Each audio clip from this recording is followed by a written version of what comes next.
तो गाइस कैसे हैं आप सब लोग। स्वर्ड किंग की एपिसोड 11 के साथ हाजिर हो। तो लास्ट एपिसोड के एंड पे हमने देखा था हमारा शुंजी अपने लिए क्वाड्रॉन को खरीद कर लाता है और उसके बाद अपने रीइंकार्नेशन स्टोन की स्पेस के अंदर चला जाता है, जहाँ पर जाकर वो दोबारा से कल्टीवेट करना स्टार्ट करता है। यहीं पर उसे ग्रीन क्रिस्टल के अंदर से एक पॉइजनस बीड भी मिलता है और जहाँ पर वो अपने पुराने उस दोस्त के बारे में बताता है जिसने उसकी जान ली थी उसकी पिछली लाइफ में। इस एपिसोड की शुरुआत में वो अपने सामने क्वाड्रॉन को रखता है और क्वाड्रॉन के अंदर अपनी जान फायर को एक्टिवेट करते हुए वहाँ पर पिल्स बनाना स्टार्ट करता है। यहीं पर हमें जंगल का सीन भी दिखाया जाता है। चू फैमिली के वो तीनों ग्रेट एल्डर, उनके साथ चू फैमिली के वो सभी मेंबर्स जो कि उनके साथ वहाँ पर घर को छोड़कर निकल गए थे, यानी कि उन्होंने चू फैमिली को छोड़ दिया है या फिर उन्हें ऐसा कहेंगे जुंजी ने उन सभी को निकाल दिया है। सभी लोग जंगल में बैठे होते हैं और वहीं पर जाकर आपस में मंसूबा बना रहे होते हैं। वो सभी लोग कह रहे होते हैं कि ये लड़का काफी ज्यादा होशियार निकला। जुंजी ने 100 ट्रेजर पवेलियन वालों के साथ पता नहीं कैसे पार्टनरशिप कर लिया और उन दोनों की पार्टनरशिप की वजह से हम लोग उसके ऊपर हाथ भी नहीं डाल पा रहे। सेकंड एल्डर कहते हैं मुझे तो लगा था कि वो लड़का 100 ट्रेजर पवेलियन वालों के साथ मिलकर फैंक्सी माउंटेन के ऊपर से वो सारी की सारी जड़ी बूटियां निकालने के बाद अपनी जेब भरने वाला है, लेकिन मुझे क्या पता था कि वो वहाँ से जो भी पैसा मिलेगा उस सभी सारे पैसे को चू फैमिली के स्टोरेज में रखवा देगा, यानी कि उसने चू फैमिली के ट्रेजरी रूम में उन सारे पैसे को रखवा दिया है। अब तो हम उस लड़के के ऊपर ये वाला इल्जाम भी नहीं लगा सकते। थर्ड एल्डर कहते हैं और ऊपर से बहुत ज्यादा गुस्से वाली बात यह है कि उस लड़के ने हमें फैमिली से एक्सपेल कर दिया है। हम लोग अपनी फैमिली में वापस नहीं जा सकते, ना ही अपने लोगों से मिल सकते हैं। ऐसा कहना ठीक रहेगा कि हम लोगों के पास अब अपना घर भी नहीं है। हम लोग ऐसे लोग हैं जिनके पास कोई भी हेल्प नहीं है। बाकी के सारे चू फैमिली के मेंबर्स भी कहना शुरू कर देते हैं हाँ ये बात ठीक है, ये लड़का वाकई में बहुत ज्यादा रूड है, उसने हमारे साथ बिल्कुल भी अच्छा नहीं किया, उसने अपने ग्रेट एल्डर्स को निकाल दिया है। थर्ड एल्डर यहाँ पर उन सभी लोगों से कहते हैं मुझे लगता है कि हमें पहले उस लड़के के ऊपर अटैक करना चाहिए, वही यहाँ पर जीतेगा जो पहले अटैक करेगा। उसके ऊपर अटैक करके उस लड़के को मार डालते हैं। सेकंड एल्डर कहते हैं हाँ मैं भी बिल्कुल इसी तरह सोचता हूँ, मुझे लगता है कि अभी हमारे पास एक चांस है, अभी उस लड़के को मार सकते हैं क्योंकि फ्यूचर में वो लड़का और भी ज्यादा स्ट्रॉन्ग बन जाएगा। क्योंकि अगर 100 ट्रेजर पवेलियन वालों के साथ उसका रिलेशनशिप और भी ज्यादा गहरा हो गया तो उसके बाद वो बिल्कुल भी हमें नहीं छोड़ेगा। एल्डर उन लोगों से कहते हैं मुझे ऐसा बिल्कुल भी नहीं लगता, मुझे नहीं लगता कि 100 ट्रेजर पवेलियन वालों का उसके साथ कोई ऐसा गहरा रिलेशनशिप है, वो लोग सिर्फ और सिर्फ बिजनेस की हद तक किसी के साथ ताल्लुक रखते हैं। फर्स्ट एल्डर उन सभी लोगों से कहते हैं अगर हम लोग यहाँ पर जुंजी को मार डालते हैं तो जुंजी को मारने के बाद हम लोग 100 ट्रेजर पवेलियन वालों के साथ मिलकर उस माउंटेन के ऊपर जितनी भी जड़ी बूटियां हैं उन सभी को एक्सट्रैक्शन का काम शुरू करेंगे और वो सब कुछ हमारे कंट्रोल में होगा। उसके बाद अगर हम लोग चाहें तो 100 ट्रेजर पवेलियन वालों को भी सबसे निकाल सकते हैं या फिर हम लोग 100 ट्रेजर पवेलियन वालों को और भी ज्यादा बेनिफिट्स दे सकते हैं जिसकी वजह से वो लोग बाकी को छोड़कर हमारे साथ लग जाएंगे। सेकंड एल्डर कहते हैं लेकिन हम लोगों ने काफी दिनों से उस लड़के को नहीं देखा, पता नहीं वो कहाँ पर है, लगता है कि वो अकेले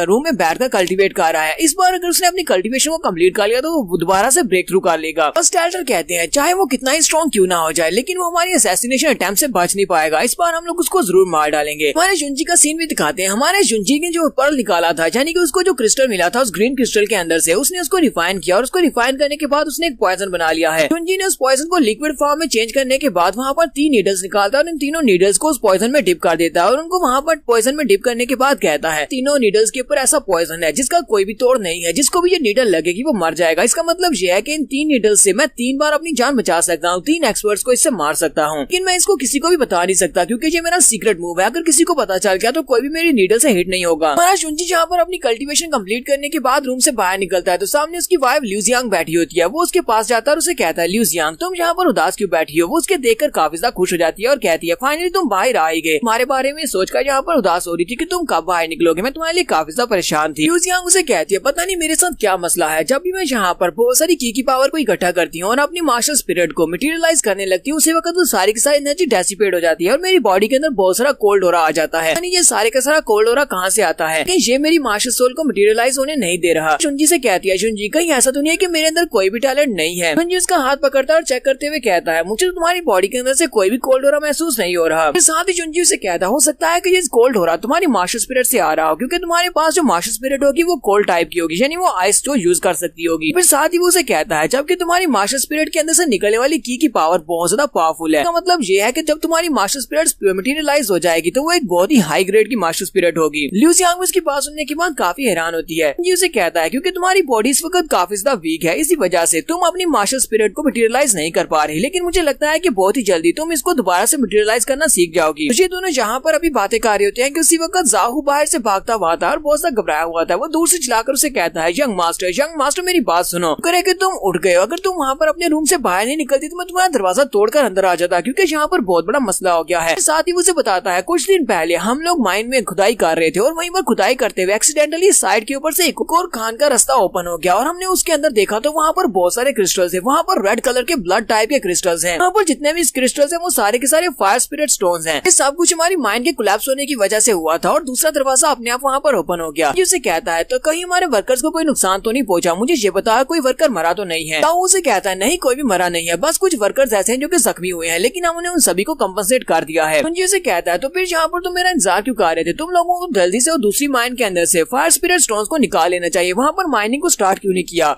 तो जाऊ से कहता है हम लोग वहाँ पर माइनिंग को स्टार्ट नहीं कर सकते क्योंकि वहाँ पर बहुत सा खतरा है। जाऊ से कहता है वहाँ पर हर तरफ बहुत सारी मिस्ट है और वो मिस्ट बहुत ज्यादा पावरफुल है। ऐसे हम लोग वहाँ पर उस मिस्ट के अंदर जाते हैं तो हमारे सभी लोगों की स्पिरिट एनर्जी विजर्क होना शुरू हो जाती है और वो सभी लोग एक दूसरे के ऊपर अटैक करना शुरू कर देते हैं। जिसे कहता है क्या उस मिस्ट के अंदर से बहुत ही स्वीट सी फ्रेग्रेंस आ रही है। जाऊ से कहता है हाँ यंग मास्टर, वहाँ से काफी सारी स्वीट स्मेल आ रही थी, यानी कि वहाँ से बहुत सारी मीठी मीठी स्मेल आ रही है। तो लेकिन यंग मास्टर तुम्हें इस बारे में कैसे पता चला। से कहता है मुझे पता चल गया कि वहाँ पर क्या है, चलो ठीक है अब वहाँ पर चलते हैं। और हमारा जुंजी उसके साथ उस जगह के ऊपर पहुंच जाता है। ये लोग फेंगजी माउंटेन के ऊपर पहुंच जाते हैं जहाँ पर पहले से उनके लोग बाहर खड़े होते हैं, वो लोग अंदर नहीं जा रहे होते हैं। तो जुंजी उन सभी लड़कों से कहता है तुम सभी लोग यहीं पर टनल के बाहर रहकर इस एरिया को गार्ड करो, कोई भी यहाँ पर अंदर नहीं आना चाहिए। सभी लोग उसे कहते हैं ठीक है सर, हम लोग यहीं पर रुकेंगे। और हमारा जुंजी जाहू को अपने साथ लेकर अंदर आ जाता है। वहाँ पर दीवार में काफी सारे क्रिस्टल्स होते हैं, ये सारे के सारे फायर स्पिरिट क्रिस्टल्स होते हैं। हमारा जुंजी जैसे आगे बढ़ता है वो कहता है मुझे लगा ही था कि यहाँ पर फ्लेम हार्ट फ्रूट होगा, तो ये वाकई में फ्लेम हार्ट फ्रूट ही है। बस यहाँ पर जो सारी मिस्ट है जो उसकी प्रोटेक्शन के लिए, तो अपने पास एक पिल निकालता है और अपनी छोटे जाहू को देते हुए कहता है इसको खा लो, हार्ट क्लींजिंग पिल है, इसको खाने की वजह से तुम्हारे ऊपर इस मिस्ट का असर नहीं होगा। उसके पास से पिल लेकर खा लेता है, जबकि जुंजी भी अपने पास इस पिल को खा लेता है और वो लोग आगे की तरफ बढ़ना स्टार्ट करते हैं। मिस्ट में आगे की तरफ चलते जाते हैं यहाँ तक कि वो उस पेड़ तक पहुंच जाते हैं। जाहू कहता है जी क्या यहाँ पर स्पेस इतनी ज्यादा खुली कैसे हो गई है, ऊपर से यहाँ पर एक बहुत बड़ा सा पेड़ भी लगा और उसके ऊपर काफी सारे फल भी लगे हुए हैं, माइन के अंदर एक पेड़ कैसे उग सकता है। जुंजी उसे इस पेड़ के बारे में बताता है, वो उसे कहता है इसको फ्लेम हार्ट ट्री कहा जाता है और इसके ऊपर जो फ्रूट लगा हुआ है इसको फ्लेम हार्ट फ्रूट कहा जाता है। जाहू जैसे उसके करीब पहुंचता है तो वहाँ पर उसकी बॉडी के ऊपर उसका असर होना शुरू होता है उस मिस्ट का, की वजह से उसे वहाँ पर सांस भी नहीं आ रहा होता। तो हमारा जुंजी उसे खींचकर पीछे की तरफ ले आता है और उसे कहता है उसके ज्यादा करीब मत जाओ। जाहू उसे कहता है लेकिन यंग मास्टर वहाँ पर हुआ क्या, मैं उसके करीब गया तो मुझे ऐसा झटका क्यों लगा। जुंजी उसे कहता है इसे फ्लेम हार्ट ट्री कहा जाता है, जब तुम इसके ज्यादा करीब पहुंचते हो तो वहाँ पर मिस्ट की पावर बहुत ज्यादा होती है जिसकी वजह से तुम इसके करीब खड़े नहीं रह पाए और तुम्हें झटका लगा है। साथ ही जुंजी उसे कहता है अगर तुम इस मिस्ट के ज्यादा करीब जाते हो तो ये तुम्हारी मार्शल स्पिरिट को, यानी कि तुम्हारी बॉडी के अंदर जो स्पिरिट हो रहा है वो वहाँ पर बहुत ज्यादा बेजर्क होने की वजह से फट भी सकता है और तुम्हारी बॉडी फट जाएगी। जाहू उसकी बातें सुनने के बाद काफी ज्यादा डर जाता है। जाहू उसे कहता है तो इसका मतलब यह है कि हम लोग यहाँ से माइनिंग नहीं कर सकते, ये तो हमारे लिए बिल्कुल बेकार है, तो चलो फिर यहाँ से निकलते हैं। जुंजी उसे कहता है नहीं हम लोग यहाँ से नहीं जाने वाले, क्योंकि जब यहाँ पर जो फ्लेम हार्ट ट्री के ऊपर जो फल है ये पक जाएगा तो इसके पकने के बाद ये सारी की सारी मिस्ट खुद ही डिसअपियर हो जाएगी, हमें इससे निमटने की जरूरत भी नहीं पड़ेगी। साथ ही वो जाहू को कहता है कि तुम्हें पता है कि इस पेड़ के ऊपर जो फल लगा हुआ है वो कौन से ग्रेड का है, इसके ऊपर जो फल लगा है वो 3rd ग्रेड का एक फल है। कोई भी बॉडी टेम्परिंग का कल्टीवेटर इस फ्रूट को खाता है तो इसको खाने के बाद वो डायरेक्टली ब्रेक थ्रू कम्प्लीट कर लेगा, वजह से ये फ्लेम हार्ट फ्रूट बहुत ज्यादा स्पेशल है। जाहू उसकी बात सुनने के बाद कहता है ये तो बहुत ज्यादा ऑसम है। फिर साथ ही वो वहाँ पर सोच रहा होता है यहाँ पर एक फ्रूट को खाने के बाद हम लोग ब्रेक थ्रू कर सकते हैं, तो अगर हम लोग यहाँ पर 10-12 फ्रूट्स को खा ले तो हम लोग डायरेक्टली स्पिरिट गैदरिंग ग्राम में जा सकते हैं, यानी कि इतना ब्रेक थ्रू कर लेंगे। जुंजी वहीं पर खड़े खड़े उसे कहता है तुम्हें इस तरह की बातें नहीं सोचनी चाहिए, क्योंकि तुम इस फ्रूट को सिर्फ और सिर्फ एक ही बार खा सकते हो तभी ये असर करेगा, दूसरी बार खाने पर इसका असर नहीं होता। तो जाहू उसकी बात सुनने के बाद कहता है फिर तो ये फ्रूट बिल्कुल बेकार है। साथ ही जुंजी उसे कहता है तुम तो अभी से बेकार कह रहे हो, अब एक और बात सुनो, ये फ्रूट तो अभी बिल्कुल कच्चा है क्योंकि इसे पकने में बहुत सारा टाइम लगेगा और तुम्हें पता है कि इसको पकने में कितना टाइम लगेगा, मेरे ख्याल से तो कम से कम 10 साल लगेंगे तब की जाकर ये पकेगा। सुनने के बाद जाहू वहाँ पर कहता है तो इसका मतलब यह है कि हम लोग कभी भी इस फ्रूट को यूज नहीं कर सकते, 10 साल के बाद यहाँ पर और भी बहुत सारे लोग आ जाएंगे, इस फ्रूट को हमसे छीन कर ले जाएंगे, यानी कि हम लोग मेहनत करते रहे इसको देखते रहे और 10 साल के बाद कोई और इसका फल ले जाएगा। जुंजी अपने साथ कुछ स्पेशल चीजें लेकर आया होता है, वो वहाँ पर कुछ घास के तिनके लेकर आया था जो कि एक स्पेशल घास होती है जिसको वुड ऑर्चिड ग्रास कहते हैं। अपने पास इस ग्रास के तिनके निकालता है तो जाहू से कहता है यंग मास्टर तो ये तुम क्या कर रहे हो, तुम ये सारे की सारी वुड ऑर्चिड ग्रास को यहाँ पर क्यों दबा रहे हो। तुम्हारा जुंजी उस पेड़ के इर्द गिर्द वहाँ पर वुड ऑर्चिड ग्रास को लगाना स्टार्ट करता है, वो एक सर्कल में वहाँ पर उसके आसपास पेड़ के आसपास बहुत सारी वुड ऑर्चिड ग्रास को लगा देता है। साथ साथ वो जाहू को बता रहा होता है कि ये जो फ्लेम हार्ट फ्रूट है इसके ट्री का जो सोर्स है वो यांग टाइप की होती है, यानी कि इसकी एनर्जी यांग टाइप की है, जबकि जो वुड ऑर्चिड है इसकी जो एनर्जी होती है वो जिन टाइप की होती है। जिन और यांग आपस में मिलते हैं तो यहाँ पर इनकी पावर्स बहुत ज्यादा बढ़ जाती हैं। सिंपल बात यह है कि इस ऑर्चिड ग्रास के उसके इर्द गिर्द लगाने की वजह से इसके पकने के टाइम को कम कर देगा, जहाँ पर उसे पकने में पूरे 10 साल लग रहे थे अब उसे पकने में बहुत ही कम टाइम लगेगा। जुंजी जाहू को बताता है कि सिर्फ एक ही महीने के बाद देखना ये फ्रूट पक जाएगा और इस फ्रूट के पकने के बाद ये सारी की सारी मिस्ट यहाँ से खत्म हो जाएगी, उसके बाद तुम लोग यहाँ से सारे स्पिरिट स्टोन्स को भी निकाल सकते हो और साथ ही हम लोग इस फ्रूट को भी यहाँ से ले लेंगे। उसे कहता है ये बात तो वाकई में सच लगती है, मुझे अभी भी महसूस हो रहा है कि यहाँ पर मिस्ट कम होती जा रही है। फिर साथ ही वो कहता है ब्रदर तुम तो वाकई में बहुत ज्यादा आसम हो। साथ ही वहाँ पर काफी ज्यादा खुश हो रहा होता है। जुनजी उसे कहता है बस भी करो, दिन में सपने देखना बंद करो, अभी तो इसका फल को हासिल करना बहुत ज्यादा दूर है। इसी वक्त उन्हें बाहर से चिल्लाने की आवाज आती है। वो लोग बाहर की तरफ निकलना स्टार्ट करते हैं तो वहाँ से उन्हें बहुत सी गंदी सी स्मेल आ रही होती है, जैसे किसी ने वहाँ पर पॉइजन को फैलाया हो। बाहर निकलते हैं तो उनके जितने गार्ड्स होते हैं वो सारे के सारे ग्राउंड के ऊपर गिरे पड़े होते हैं और वो सभी लोग चिल्लाकर कह रहे होते हैं प्लीज यंग मास्टर यहाँ पर आओ और हमारी हेल्प करो। यहाँ पर हम लोग अपनी एपिसोड 11 का एंड करेंगे। नेक्स्ट एपिसोड में देखेंगे अब यहाँ पर कौन आ गया है जो कि इनके फ्लेम हार्ट फ्रूट को खिन से छीनना चाहता है।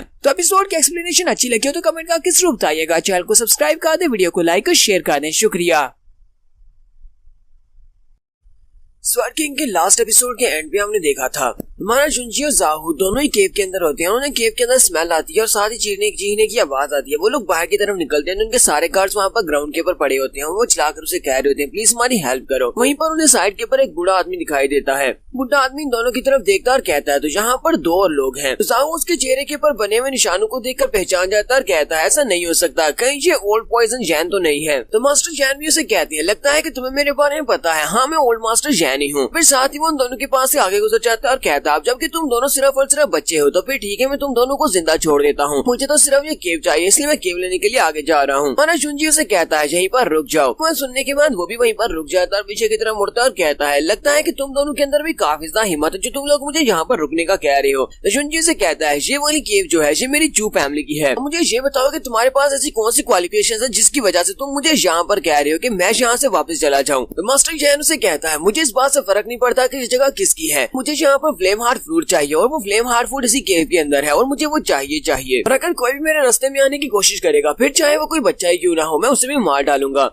तो जाहू बेचारा उसकी बात सुनने के बाद वहीं पर बैठकर रोना शुरू कर देता है और कहता अब क्या होगा। पॉइजन जैन को तो पहले से पता है कि यहाँ पर इस केव के अंदर फ्लेम हार्ट फ्रूट है, इतना सा मेहनत करने का क्या फायदा हुआ क्योंकि ये सारे का सारा फ्रूट तो ओल्ड मास्टर जैन ले जाएगा। हमारा जुंजी ओल्ड मास्टर जैन से कहता है क्या तुम्हें वाकई में लगता है कि तुम यहाँ पर किसी को भी मार सकते हो, तुम्हारे रास्ते में आएगा। और वो बड़ी स्पीड से उसके ऊपर अटैक करने के लिए आगे बढ़ता है। वो अपनी तलवार को घुमाते हुए मास्टर जैन के ऊपर अटैक करता है। मास्टर जैन पीछे की तरफ बढ़ते हुए उसके अटैक को अवॉइड करते हैं। मास्टर जैन पीछे की तरफ बढ़ते हैं और उसे कहते हैं बेवकूफ लड़की क्या तुम वाकई में मरना चाहते हो, तुम्हारी कैसी मेरे पर अटैक करने की, तो फिर ठीक है मैं तुम्हारी ख्वाहिश यहाँ पर पूरी कर देता हूँ। और वो अपनी बाहों को फैलाते हैं और वहाँ से काफी सारा पॉइजन निकालते हैं। वो सारी की सारी पॉइजन मिस्ट होती है जो कि इनके पास होती है क्योंकि ये पॉइजन मैजैन है, इसी वजह से इनके पास बहुत सारे पॉइजन होते हैं। ये उसके ऊपर अटैक करते हैं तो और जाहू बहुत ज्यादा घबरा जाता है, चिल्लाना शुरू कर देता है कि अब यहाँ पर क्या होने वाला है। तो old master Jain spirit gathering के 9th लेवल पर, इसी वजह से ये बहुत ज्यादा स्ट्रॉन्ग है। तो अपने पॉइजन को वहाँ पर पिलाने के बाद ओल्ड मास्टर जैन कहते हैं मुझे तो लगा था कि ये लड़का एक ही मूव के साथ नहीं मरेगा लेकिन ये तो एक ही मूव के साथ मर गया और मुझे लगा था कि तुम दोनों काफी ज्यादा इंप्रेसिव हो जो यहाँ पर मेरे सामने खड़े होकर बात कर रहे हो। तो उसी वक्त तुम्हारा जुंजी फिर से पीछे से निकलता है और अपनी तलवार के साथ उसके ऊपर फिर से अटैक करता है। वो फिर से उसके अटैक को अवॉइड करते हुए पीछे की तरफ हटता है। पीछे हटने के बाद वो हमारे जुंजी से कहता है तुम्हें मैंने जहाँ पर पॉइजन दिया था, ऐसा पॉइजन जिससे इल्यूजन क्रिएट होती है, फिर तुम मेरे पॉइजन से बच कैसे गए। तुम्हारे जुंजी से कहता है तुम जहाँ पर इस कमजोर से इल्यूजन पॉइजन को यूज करते हुए मेरे साथ निमटना चाहते हो, कहीं तुम्हारा दिमाग तो नहीं खराब हो गया। क्योंकि मुझे अच्छी तरह से पता है कि इल्यूजन पॉइजन को करने के लिए उससे पहले ब्लड के अंदर एंटर होना पड़ता है। अगर मेरे ब्लड के अंदर एंटर नहीं होगा तो फिर यहाँ पर काम कैसे कर सकता है। ओल्ड मास्टर जैन से कहता है लड़के जी तो बहुत ही अच्छी बात है कि तुम्हें इस बारे में पता था, इसी वजह से तुम मेरे स्मोक पॉइजन से बच गए, लेकिन अब देखो इस तरह तुम कैसे बच पाते हो। साथ ही वो से कहते हैं जब एक बार तुमने मुझे यहाँ पर ऑफेंड कर दिया तो इसका मतलब तुम्हारी मौत होने वाली है। और वो फिर से वहाँ पर अपने पॉइजन को रिलीज करते हैं। वो यहाँ पर दूसरे पॉइजन को रिलीज करता है। तुम्हारा जुंजी उसके सामने बिल्कुल स्ट्रेट खड़ा होता है और उसे कहता है मुझे पता है कि इसे रोटन स्पिरिट पाउडर कहा जाता है और ये वाला पाउडर जो है वहाँ में तभी फैल पाता है जब तुम अपनी स्पिरिट एनर्जी को यूज करते हो। अगर मैं यहाँ पर अपनी स्पिरिट एनर्जी को यूज नहीं करता तो ये वाला पॉइजन मेरी बॉडी के अंदर एंटर नहीं हो पाएगा। इसके साथ तो डील करना और भी ज्यादा आसान है, तुम यहाँ पर इस पॉइजन के साथ मुझे नहीं मार सकते। ये बात सुनने के बाद मास्टर जैन और भी ज्यादा हैरान हो जाता है। फिर साथ ही वो बड़ी स्पीड से आगे बढ़ता है। मास्टर जुंजी आगे की तरफ बढ़ता है और उसके करीब पहुंच जाता है। जुंजी उसके करीब पहुंचने के बाद से कहता है मैंने काफी लंबा अर्सा पहले तुम्हारे बारे में सुना था कि मास्टर जैन की जो पॉइजन आर्ट्स है वो वाकई में पियरलेस है, लेकिन आज यहाँ पर देखकर मुझे बहुत ज्यादा अफसोस हो रहा है कि तुम्हारी पॉइजन आर्ट्स इतनी भी अच्छी नहीं है, क्योंकि तुम्हारे बारे में जितनी भी कहानियां थी वो सारी की सारी तो बेकार निकली। तुम यहाँ पर अपने रियल पॉइजन का यूज क्यों नहीं करते हो। वो यहाँ पर इसे एक स्पेशल पॉइजन जिसका नाम ब्लड क्रीम पॉइजन होता है वो उसके यूज करने का उसे कहता है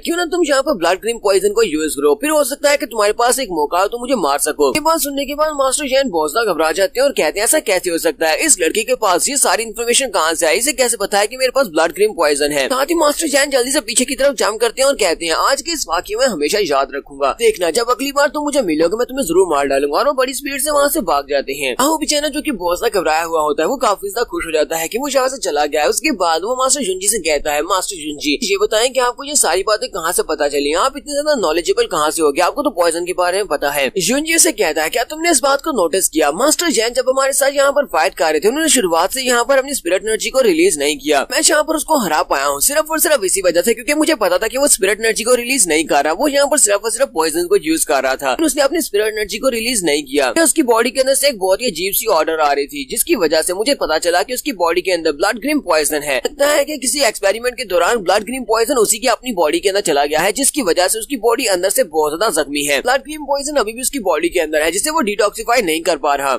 और उसे लगता है कि फ्लेम हार्ट फ्रूट खाने की वजह से उसकी बॉडी के अंदर से पॉइजन निकल जाएगा। इसी वजह से वो यहाँ पर ये सब कुछ कर रहा है ताकि वो अपनी जान बचा सके। साहू से कहता है, अच्छा तो ऐसी बात है, मुझे तो बिल्कुल भी समझ नहीं आई कि यहाँ पर हुआ क्या था। साथ ही साहू से कहता है, लेकिन मुझे तो लगता है कि मास्टर जैन का हमारे साथ एक झगड़ा क्रिएट हो गया है। अगर हमने उसको यहाँ से हरा कर भेज दिया और उसे स्पिरिट फ्रूट फ्लेम नहीं लेने दिए, लगता है कि अगली बार वो फिर से हमारे पर अटैक करने के लिए जरूर आएगा। तब ये कम्प्लीटली हील हो जाएगा यानी अपनी बॉडी से ग्रीन पॉइजन को निकाल देगा, तो उसके बाद ये हमारे पर अटैक करने के लिए जरूर आएगा। तब जुंजी से कहता है, नहीं नहीं लगता कि ये उस दिन तक का इंतजार कर सकता है क्योंकि इसके पास ज्यादा दिन नहीं बचे, इसके पास बहुत ही कम दिन बचे हैं। ब्लड ग्रीन पॉइजन बहुत सा टॉक्सिक पॉइजन होता है, अगर इसने इस पॉइजन को अपनी बॉडी के अंदर अच्छी तरह से रिफाइन नहीं किया तो फिर ये यहाँ पर बच नहीं पाएगा। इसके पास सिर्फ और सिर्फ 3 दिन है। 3 दिन के बाद इसके सारे इंटरनल ऑर्गन्स अंदर से पिघल जाएंगे और ये मर जाएगा। लेकिन अगर इसको यहाँ पर इलाज मिल जाए तो फिर ये बच सकता है। साहू से कहता है, मास्टर आपकी इस बात का क्या मतलब है, क्या आपको इसके पॉइजन के इलाज के बारे में पता है, क्या आपको पता है कि इसका इलाज क्या है। जुंजी से कहता है, मुझे इस बारे में बात नहीं करनी, हो सकता है कि मेरे पास इसका इलाज हो। चलो ठीक है, पहले अपने गार्ड्स के ऊपर से पॉइजन को डिस्पेल करते हैं। वो आगे बढ़ता है और उन सभी की बॉडी के ऊपर अपनी एनर्जी को इम्ब्यूट करते हुए उन सभी की बॉडी के ऊपर जो पॉइजन का इफेक्ट होता है उसको नॉलिफाई कर देता है। सभी लोग फिर से उठकर खड़े हो जाते हैं। जुंजी उन सभी लड़कों से कहता है, आज जो भी हुआ इस सभी को सीक्रेट रखना, कभी किसी को पता नहीं चलना चाहिए। उसके बाद हमारा जुंजी अपने जाऊ को अपने साथ लेकर वहाँ से वापस की तरफ मुड़ पड़ता है, जबकि मास्टर जैन वहीं पर झुककर उनकी बातें सुन रहे थे और मास्टर जैन को पता चल जाता है कि इस लड़के के पास इलाज है। तो जैन कहते हैं, इसने लास्ट के ऊपर उस लड़के को ये नहीं बताया कि उसके पास इलाज है या नहीं, इसका मतलब यही है कि इस लड़के के पास इलाज होगा। साथ ही वो सोच रहे होते हैं, आखिर ये कौन सा गॉडली सेंट है जिसे पॉइजन के बारे में इतना कुछ पता है। इसने मुझे दूर से देखकर ही पहचान लिया कि मेरी बॉडी के अंदर ब्लड ग्रीन पॉइजन है। पिछले कई सालों के साथ पॉइजन आर्ट में कल्टीवेट कर रहा हूँ, मुझे काफी सारे पॉइजन के बारे में पता है, लेकिन इस लड़की को ब्लड ग्रीन पॉइजन के बारे में कैसे पता चला। ये तो बहुत ज्यादा यंग है, इतनी कम उम्र में से ब्लड पॉइजन के बारे में नहीं पता होना चाहिए। घर वापस आने के बाद हमारा जुंजी जाहू और लियूजियांग से कहता है, मैं चाहता हूँ कि तुम दोनों टेम्परेरी किसी दूसरी जगह के ऊपर चले जाओ, किसी दूसरी जगह पर शिफ्ट हो जाओ। यहाँ पर कुछ बहुत ही स्ट्रीम गेस्ट आने वाले हैं मुझसे मिलने के लिए, मुझे पहले उन लोगों से निपटना होगा, उसके बाद तुम लोग वापस आ जाना। जी अपनी वाइफ से कहता है, तुम्हें बिल्कुल परेशान होने की जरूरत नहीं है, जब ये सब कुछ खत्म हो जाएगा उसके बाद मैं तुम्हें वापस ले आऊंगा, तुम लोग जल्दी से वापस घर आ जाना। उसे कहती है, ठीक है हम लोग ऐसा ही करेंगे। साथ ही वो साहू से कहता है, लियूजियांग का ध्यान रखना, और वो दोनों वहाँ से चले जाते हैं। उन दोनों के वहाँ चले जाने के बाद नेक्स्ट सीन में फिर से बाहर के जंगल का दिखाया जाता है। बाहर के जंगल में जहाँ पर वो तीनों एल्डर्स होते हैं, एल्डर को ये खबर पता चल जाती है। वो कहते हैं, जुंजी को एक केव मिली और उस केव के अंदर फ्लेम हार्ट फ्रूट्स मिले हैं और वहाँ पर बहुत सारे स्पिरिट फ्लेम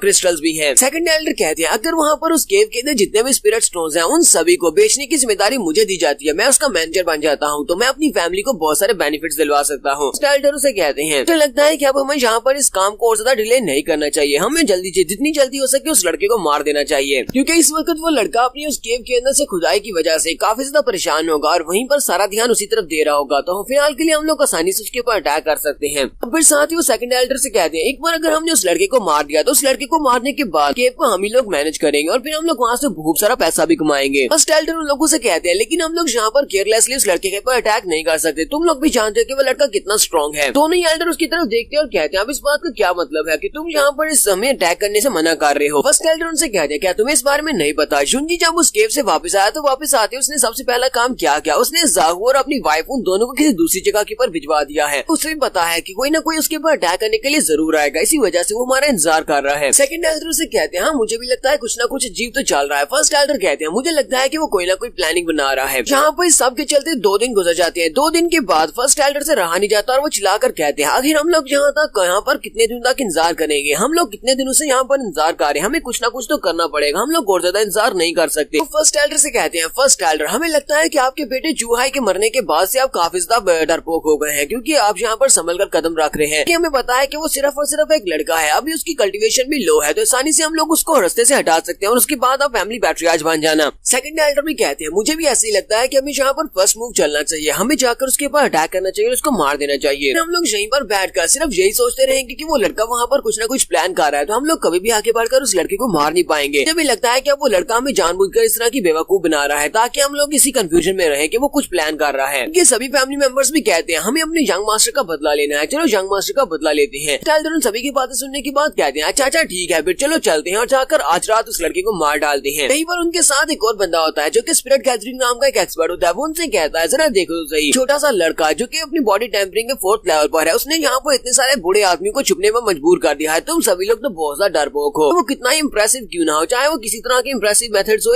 यूज कर रहा, वो मेरे जैसे स्पिरिट गैदरिंग 3rd रिबन के लेवल के बराबर का बिल्कुल भी नहीं हो सकता। बंदा स्पिरिट गैदरिंग राम के 3रे लेवल पर होता है। एल्डर उसकी बात सुनने के बाद कहते हैं अच्छा ठीक है, फिर मैं तुम सभी लोगों की बात को एक्सेप्ट करता हूँ, फिर आज रात ही हम लोग अपनी असैसिन टीम को वहाँ पर भेजेंगे, आज रात उस लड़के को मार डालना। जहाँ पर हम लोग अपनी एपिसोड 12 का एंड करेंगे। एपिसोड की एक्सप्लेनेशन अच्छी लगी हो तो कमेंट करके जरूर बताइएगा। चैनल को सब्सक्राइब कर दें, वीडियो को लाइक और शेयर कर दें। शुक्रिया।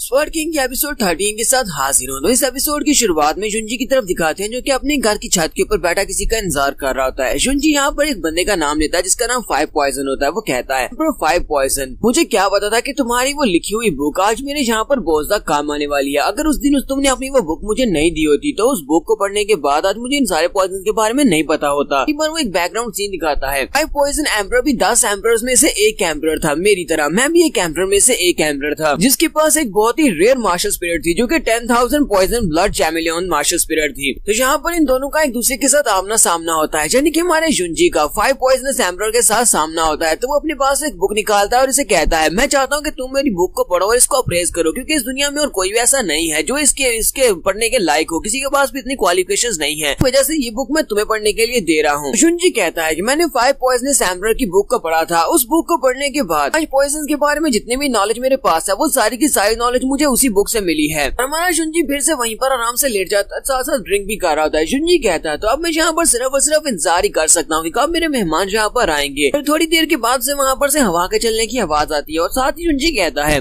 तुम यहाँ पर बाहर आकर मेरे सामने आकर बात करो, क्योंकि तुम कब से यहाँ पर छुपे हुए हो, क्या तुम छुप छुप कर थक नहीं गए। हमारे जुंजी को पता होता है कि मास्टर जैन उसके पीछे यहाँ पर आए हैं। जुंजी कहता है मास्टर जैन तो क्यों ना तुम यहाँ पर मेरे सामने आ जाओ, तो मुझे बताओ कि तुम इतनी रात के वक्त यहाँ पर मेरे घर के बाहर क्या कर रहे हो। मुझे लगता है कि तुम्हें मुझसे कोई काम है, चलो जल्दी से बताओ कि तुम्हें क्या काम है। तो मास्टर जैन भी उसकी बात सुनने के बाद सोच रहे होते हैं ये कमीना, इसे सब कुछ पता है कि मैं यहाँ पर किस लिए आया हूँ, लेकिन फिर भी ये मुझसे पूछ रहा है कि मैं यहाँ पर क्या करने के लिए आया हूँ। मास्टर जैन जुंजी से कहते हैं अगर तुम मुझे ग्रिम ब्लड पॉइजन को डिस्पेल करने का तरीका बता दो कि मैं अपनी बॉडी के अंदर से उसको कैसे डिटॉक्सिफाई कर सकता हूँ, तो मैं तुम्हें इसके बदले में फ्लेम हार्ट फ्रूट दूंगा। तुम्हारा जुंजी आगे से हंसना शुरू कर देता और कहता है बेवकूफ, कहीं तुम पागल तो नहीं होगे या फिर मुझे यहाँ पर बेवकूफ बनाने की कोशिश कर रहे हो। फ्लेम हार्ट फ्रूट वो तो पहले से ही मेरा है, तुम मेरी चीज मुझे ही वापस देना चाहते हो। मुझे ये बताओ कि तुम्हारे पास कौन सी क्वालिफिकेशंस हैं जिसकी वजह से तुम मेरी ही चीज मुझे ही वापस दे रहे हो। फिलहाल सोच कर देखो, फिलहाल के लिए तुमने फ्लेम हार्ट फ्रूट को अपना कह लिया, हाँ ठीक है चलो तुमने उसको अपना कह लिया, लेकिन थोड़े दिनों में ग्रिम ब्लड पॉइजन की वजह से तुम मारे जाओगे, क्योंकि तुम्हारे पास सिर्फ और सिर्फ 3 दिन का वक्त है। उसके बाद क्या होगा, उसके बाद तो वो फ्लेम हार्ट फ्रूट मेरे पास वापस आ जाएगा, तो फिर वो मेरा ही हुआ ना, तो फिर मैं तुम्हें यहाँ पर इसके बदले में पॉइजन की डिटॉक्सिफिकेशन का तरीका क्यों दूंगा। मास्टर जैन उसे कहते हैं तुम चाहते हो कि मैं तुम्हारे सामने यहाँ पर भीख मांगू कि मेरा इलाज कर दो, लेकिन ऐसा बिल्कुल भी नहीं होने वाला। वो अपने पास से पॉइजनस मिस्ट को रिलीज करते हैं और कहते हैं तुम्हें पता है कि ये पॉइजनस स्मोक क्या कर सकता है। अगर मैंने इस पॉइजनस स्मोक को यहाँ पर रिलीज कर दिया तो तुम्हारी चू फैमिली में कोई एक बंदा भी जिंदा नहीं बचेगा, तुम्हारे सारी की सारी चू फैमिली मारी जाएगी। तुम्हारा जुंजी से कहता है क्यों नहीं, चलो जल्दी से फिर इसको यहीं पर शुरू करो, चलो इसको रिलीज करना स्टार्ट करो, क्योंकि मुझे अच्छी तरह से पता है अगर तुम इसको रिलीज करना स्टार्ट करोगे तो यहाँ पर सबसे पहले बॉडी के अंदर जो ग्रिम ब्लड पॉइजन है वो और भी ज्यादा फैलेगा। जितना ज्यादा तुम यहाँ पर अपने स्पिरिट को यूज करोगे उतना ज्यादा वो पॉइजन फैलता जाएगा। मुझे तो लगता है कि मेरी चू फैमिली के एक भी बंदे के तुम्हारे पॉइजन की वजह से मरने से पहले ही यहाँ पर तुम्हारी अपनी मौत हो जाएगी। मास्टर जैन उसकी बात सुनने के बाद वहाँ पर और भी ज्यादा गुस्सा होते हैं, लेकिन फिर खामोश हो जाते हैं क्योंकि उन्हें पता है कि वो यहाँ पर कुछ भी नहीं कर सकते, वो बेबस हो जाते हैं। मास्टर जैन जुंजी से कहते हैं ठीक है मैं तुम्हारे साथ एक डील करने को तैयार हूँ, अगर तुम मेरी बॉडी के अंदर से पॉइजन को डिस्पेल कर देते हो तो फिर मैं पूरे 3 साल तक तुम्हारी चू फैमिली को प्रोटेक्ट करने को तैयार हूँ। तो जुंजी अपनी कान में उंगली डालते हुए कहता है लगता है कि मैंने ठीक से सुना नहीं, तुमने कहा कि सिर्फ 3 साल, जो तो बहुत ही शॉर्ट अरसा है। मैं चाहता हूँ कि तुम सारी जिंदगी मेरी चू फैमिली को प्रोटेक्ट करो।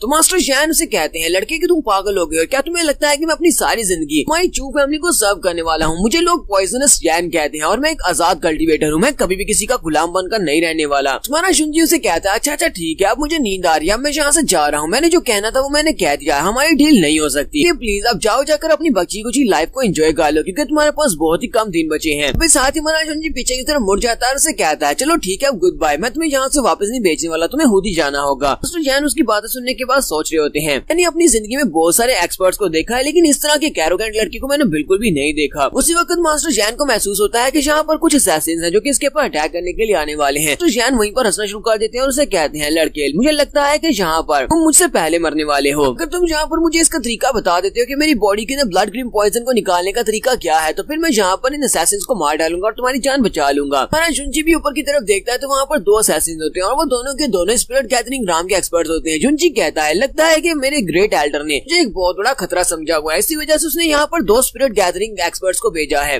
वाला असैसिन उसे कहता है, लड़के अपनी जिंदगी के आखिरी बचे हुए पलों को एंजॉय कर लो, क्योंकि आज मैं तुम्हें यहाँ पर मारने वाला हूँ। जुंजी उसकी तरफ देखता है और उसे कहता है, क्या तुम्हें लगता है कि तुम यहाँ पर मुझे मार सकते हो? तुम्हारे पास इतनी क्वालिफिकेशंस नहीं है। इस साथ दूसरा नकाब वाला जो बंदा होता है वो सेकंड एल्डर होती है। सेकंड एल्डर उसे कहते हैं, अपनी बकवास बंद करो, और साथ ही वो अपने साथी से कहती है, चलो जल्दी से आगे बढ़ो, इसको मार डालो। अपनी टोपी उतार कर उसकी तरफ फेंक देता है, जिसके अंदर काफी सारे ब्लेड्स लगे होते हैं, और हमारा जुंजी उसके अटैक को अवॉइड करता है। फिर उसके साथ ही वो खुद भी नीचे उतर आता है, अपने नाइफ के साथ हमारे जुंजी के ऊपर अटैक करता है। तो हमारा जुंजी वहीं से अपने पास एक पॉइजनस नीडल निकालता है, उस पॉइजनस नीडल को सामने की तरफ फेंकता है। पॉइजनस नीडल सीधी जाकर पहले नकाब वाले बंदे के माथे में जाकर दंस जाती है, की वजह से वो वहीं पर नीचे गिर जाता है। उसी वक्त सेकंड एल्डर भी आगे बढ़ते हैं, अपने नाइफ के साथ हमारे जुंजी के ऊपर अटैक करते हैं, लेकिन हमारा जुंजी अपने दोनों हाथों से उसकी तलवार को वहाँ पर ब्लॉक कर लेता है। तलवार को ब्लॉक करने के बाद वो सेकंड एल्डर के मुंह पर किक मारता है, जिसकी वजह से उसके मुंह से नकाब भी हट जाता है। इसी के साथ ही हमारा जुंजी अपने पास एक और पॉइजनस नीडल निकालता है और उसकी तरफ भी फेंक देता है। सेकंड मास्टर उसी वक्त अपने हाथ को सामने की तरफ करते हैं, वो नीडल उसके हाथ में दंस जाती है। सेकंड मास्टर उसे कहते हैं, तुम्हें क्या लगा कि तुम एक छोटी सी नीडल के साथ यहाँ पर मुझे मार सकते हो, यहाँ पर मुझे नुकसान पहुंचा सकते हो? इसके साथ ही सेकंड एल्डर की आंखें वहाँ पर बहुत ज्यादा रेड हो जाती है और उसी के साथ ही वो वहीं पर नीचे गिर जाते हैं और उनकी बॉडी वहाँ पर पिघल जाती है। मास्टर जैन दूर छुपकर ये सब कुछ देख रहे होते हैं, वो कहते हैं, ऐसा कैसे हो सकता है? इस लड़के ने दो स्पिरिट गैदरिंग राम के एक्सपर्ट्स को यहाँ पर देखते ही देखते यहाँ पर इनको ब्लड मेडल बना दिया। तुम्हारा जुंजी उन दोनों को मारने के बाद मास्टर जैन से कहता है, थोड़ी देर पहले तुम क्या कह रहे थे कि तुम यहाँ पर मेरी जान बचाने वाले हो, क्या तुम दोबारा कहोगे? मास्टर जैन आगे से कोई भी बात नहीं करते। जुंजी से कहता है, लगता है कि मास्टर जैन आपको कुछ भी नहीं कहना, ठीक है सीनियर, आप यहाँ से जा सकते हैं। जुंजी जैसे पीछे की तरफ मुड़ता है तो मास्टर जैन उसे कहते हैं, रुको, मुझे तुमसे कुछ कहना है। मास्टर जैन उसे कहते हैं, अच्छा ठीक है, मैं तुमसे एक वादा करता हूँ, ठीक है, मैं तुमसे वादा करता हूँ कि मैं अपनी बाकी की सारी जिंदगी तुम्हारी चू फैमिली का एक गेस्ट एल्डर बनकर गुजार दूंगा और तुम सभी लोगों की रक्षा करूंगा। और साथ ही मास्टर जैन सोच रहे होते हैं, मुझे लगता है कि ये लड़का फ्यूचर में बहुत ज्यादा एक्स्ट्राऑर्डिनरी बनने वाला है, ये बहुत ही पावरफुल एक्सपर्ट बनेगा, तो ऐसे बंदे को सर्व करना गलत नहीं होगा कि फैमिली का एक ग्रेट एल्डर बन जाता हूँ, जिससे मुझे भी फायदा होगा। तुम्हारा शुंजी उसे कहता है, नहीं मैंने अपना माइंड चेंज कर लिया है, मैंने तुम्हें कहा था कि तुम मेरी फैमिली को सर्व करो, लेकिन मैं चाहता हूँ कि अब तुम मेरे गुलाम बन जाओ। बस सुनते ही मास्टर जैन गुस्से के साथ कहते हैं, ऐसा कैसे हो सकता है? मैं पॉइजनस शैन, मैं एक बहुत ही डिग्निफाइड स्पिरिट गैदरिंग राम के